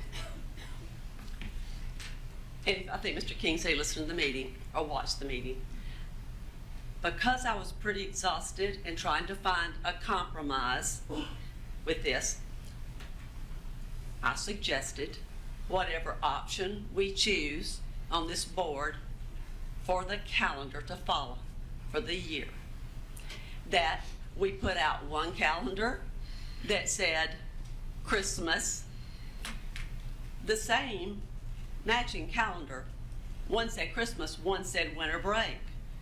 So no, people, don't look at the Christmas calendar if that offended you. Look at the winter break one. I'm going to refer to the Christmas one because I'm not offended by Christmas. I'm not ashamed of the gospel of Jesus Christ. I'm a believer in Jesus Christ. And to the point, and you're shaking your head no.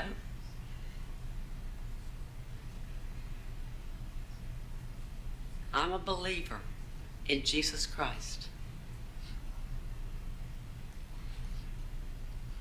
Heir to the throne, child of God, a princess. I am covered by his grace, by his blood. I stand approved by the Lord Jesus Christ. I know who I am in Christ. I have no problem with calling it Christmas. I think we have made this, like I said, for raising my boys all through these years. It didn't affect what I was going to call the holiday, how I celebrated the holiday. It was Christmas in my home. It still is. I just think, as Mr. Lancaster said, we need to vote on this calendar, move on. If it's Christmas, I'm good with that. I stated last week, it's the state, the Tennessee, says Christmas. You look at the holidays. The United States of America calls it Christmas on its recognized holidays. We want to follow what our state and our nation calls it. Let's do it that way.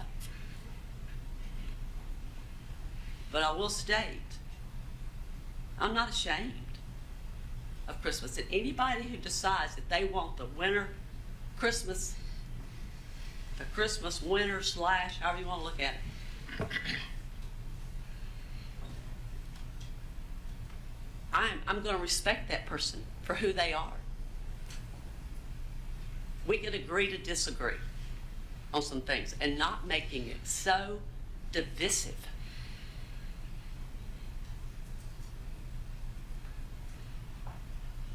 Thank you, Chairman. Thank you. Mr. Evans?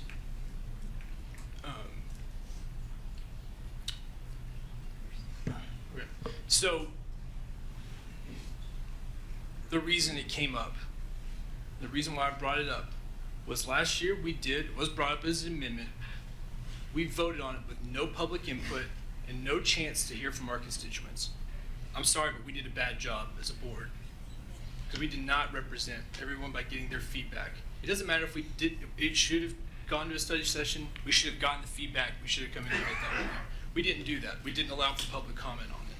So the reason why I brought it back up, and you can say what you want about me trying to make it bigger than what it was to engage our public. That's why I did go to Facebook. That's why I did engage my community. I asked you all in here to do the same thing. Regardless of the personal attacks on me, obviously, it's been fun, but that was the reasoning, because at least when we leave here, I can say that we engaged the public, we got their feedback. At least when I ran for the school board, one of the biggest things I got from people at their doors was they wanted accountability and transparency. So my generation does use social media to engage and get. It is the easiest way to get the most feedback in a short amount of time. Obviously, like in my district, there's no realistic way I can get to every single person in my district. Do I know what they support? Probably overwhelmingly. Absolutely. I'm not naive and dumb. I grew up here. I'm from here. Went to our churches here. I've been engaged. I've been involved in that. All of that. It's like I'm not naive to that. But I did, after last year, there's been comments about that we didn't hear anything back. That's not true. There were families that reached out. Maybe they didn't reach out to you, but they reached out to me, and so that's fine. Like that's fine if they felt like they could talk to me. But there were families, so that is why I brought it back up for discussion. So.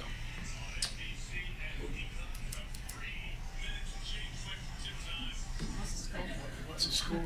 Yeah, it's cool. Yeah, that's fine. So anyway, I just say that because obviously I've seen a lot of comments. I completely agree. We should. There's tons of things that are more important. But what is important to me is the families in my district. I'm here to represent all the families in my district. Regardless of how you guys vote and feel about me, I will take that. But I'm here to represent all of my families. Mr. King?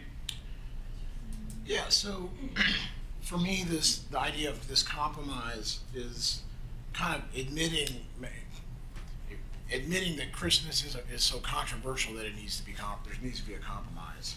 I think what it is we're being asked to create a solution to a problem that doesn't exist. And I want to tell you why.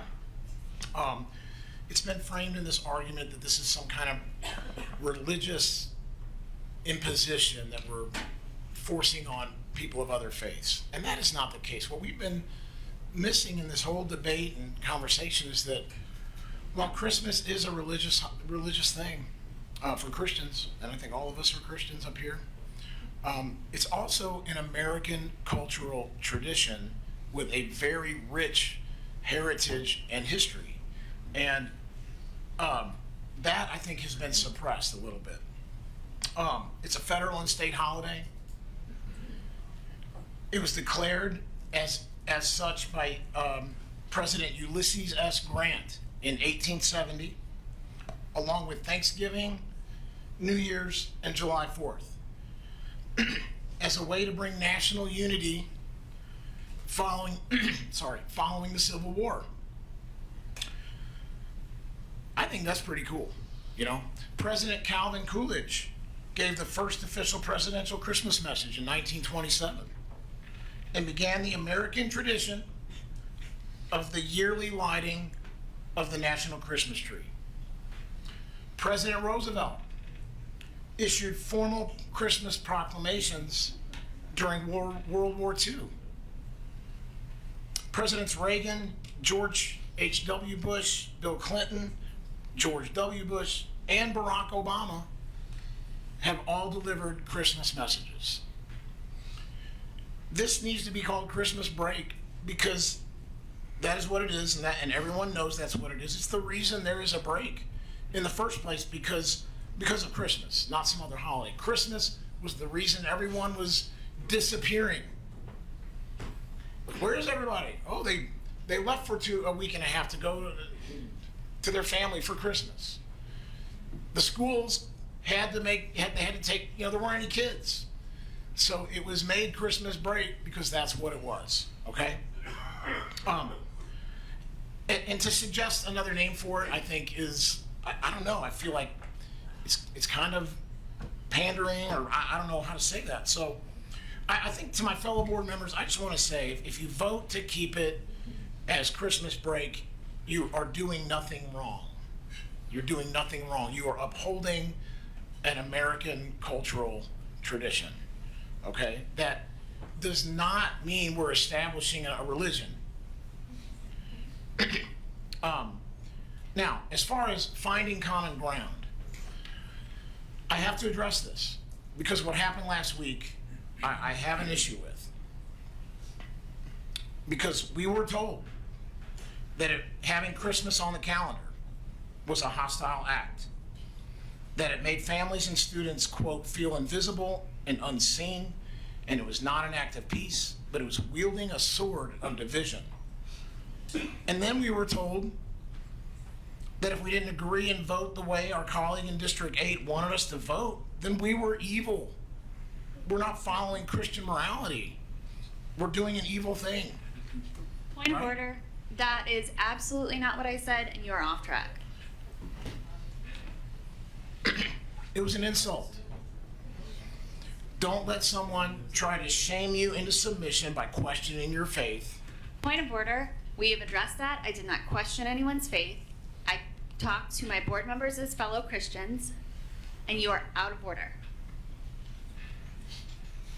What sounded like an emotional plea for Christian piety was really a guiled attempt to seize control by shaming everyone into submission while quoting scripture as a tactic of manipulation. What sounded like a Christian sermon was really an essay taken right out of the Frankfurt School critical theory playbook that puts people into categories in order to assign them victimhood. Those who claim to be offended, and this is what I found, those who claim to be offended are offended because they speculate that some other group is offended. That is no basis for public policy. Point So- of order. He's finishing up his script, so let him finish, and then I'll let you comment. So to my fellow board members, I want to say, don't be intimidated by the quoting of scripture and being talked down to. I don't ever quote scripture to win an argument, but I will quote a verse that I think applies, and that is Romans 13:1. Everyone should be subject to the governing authorities. So I want to thank my fellow board members who followed the election laws and residency requirements to be lawfully Hey, seated. that's. Not everyone up here Mr. King, can say that, that's got and you should nothing not to be do- lectured Hey, by cut his someone mic, quoting please. scripture when they can't follow it themselves. Thank you. Thank you. Moving on. Mr. Lancaster. Let me just call the question. Yeah, I mean, not- at this point, like, I don't think anybody's, I don't look at you differently if you vote either way here, so. let's Yeah. go. Thank you. We've already spent, Ms. Brennan, do you- 18 minutes too long on Yes, this. thank you. I totally agree. You know, we've talked about board norms, and, you know, it's obvious that some people just don't want to respect that. So let's go ahead and vote. All right.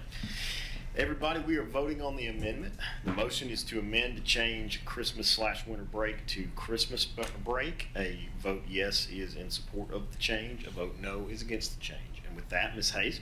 Yes. Ms. Tucker? Yes. Mr. Lancaster? Yes. Mr. Evans? No. Mr. King? Yes. Mr. Hollis? Yes. Ms. Brennan? No. Ms. Stewart? Yes. Ms. Barnes? Yes. Mr. Lacy? Yes. Chairman Daniels? Yes. All right, back on the main motion on the calendar. Let's go ahead and vote on the calendar. Roll call vote again, Mr. Johnson. Yes, sir. We're voting on the calendar as amended. Yes vote is in support. No vote is against. With that, Motion Ms. to Hayes? approve. I'm sorry. I think we we already had a motion to approve, yeah. That Oh, this is opened main- that- yeah. I'm- We're on the main motion, yeah. No, we're on the main motion, so. All right, Ms. Hayes? Yes. Ms. Tucker? Yes. Mr. Lancaster? Yes. Mr. Evans? Yes. Mr. King? Yes. Mr. Hollis? Yes. Ms. Brennan? Yes. Ms. Stewart? Yes. Ms. Barnes? Yes. Mr. Lacy? Yes. Chairman Daniels? Yes. All right, Next item motion's on the approved. agenda, thank you. Next item on the agenda, discussion or action regarding employee medical insurance premium holiday. Move to approve. Motion to approve, do I have a second? Second. Got a lot of seconds. All right, any comments? Seeing none, all in favor say aye. Aye. Opposed? Motion carries. Next item on the agenda is discussion or action regarding Portland Football Stadium reduction in retainage. Motion to approve, Mr. Lancaster. Second. Second, Mr. King. Any comments? Seeing none, all in favor say aye. Aye. Opposed? Motion carries. Next item on the agenda is unfinished business. Discussion or action regarding amendments to the general purpose budget. Motion to approve. Do I have a second? Got a second? Any comments? Seeing none, all in favor say aye. Aye. Opposed? Motion carries. Next item on the agenda is discussion or action regarding amendments to the federal budget. Got a motion. I've got a second. Any comments? Seeing none, all in favor say aye.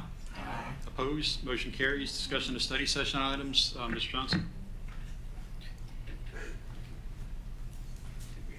Yes, we've got a couple of things that we'll have to you. We'll be talking about enrollment, and then we have a couple of policy changes we'll be bringing to you. They're on state law things, but we'll talk about that then. Next item on the agenda is appointment of school board members to serve on the Brown House Ad Hoc Committee. As chairman, I'm going to ask Ms. Stewart if she'd be willing to serve on that committee. All right, next item on the agenda is comments from board members.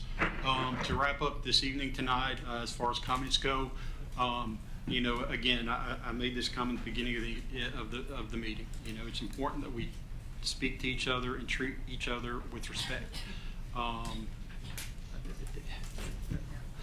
It's obvious that there are personal grievances that individuals have towards other people. You know, as chairman, I'm going to allow you to speak your mind. Just because someone states facts or opinions doesn't mean it's true. We each have the ability to make our own decisions on those comments that are made. We can judge them for what they are through our lens, through our research. But as board members, we have the ability to speak our minds. We've got the ability to share our opinions. I'm going to give everyone the ability to speak. I do think we need to do a better job of treating each other with respect, as opposed to attacking each other, whether it's for political gain, to look good on Facebook, to grandstand, whatever that is. If that's why you're on the board, I've said this repeatedly, go find something else to do, because it's embarrassing. With that, meeting's adjourned.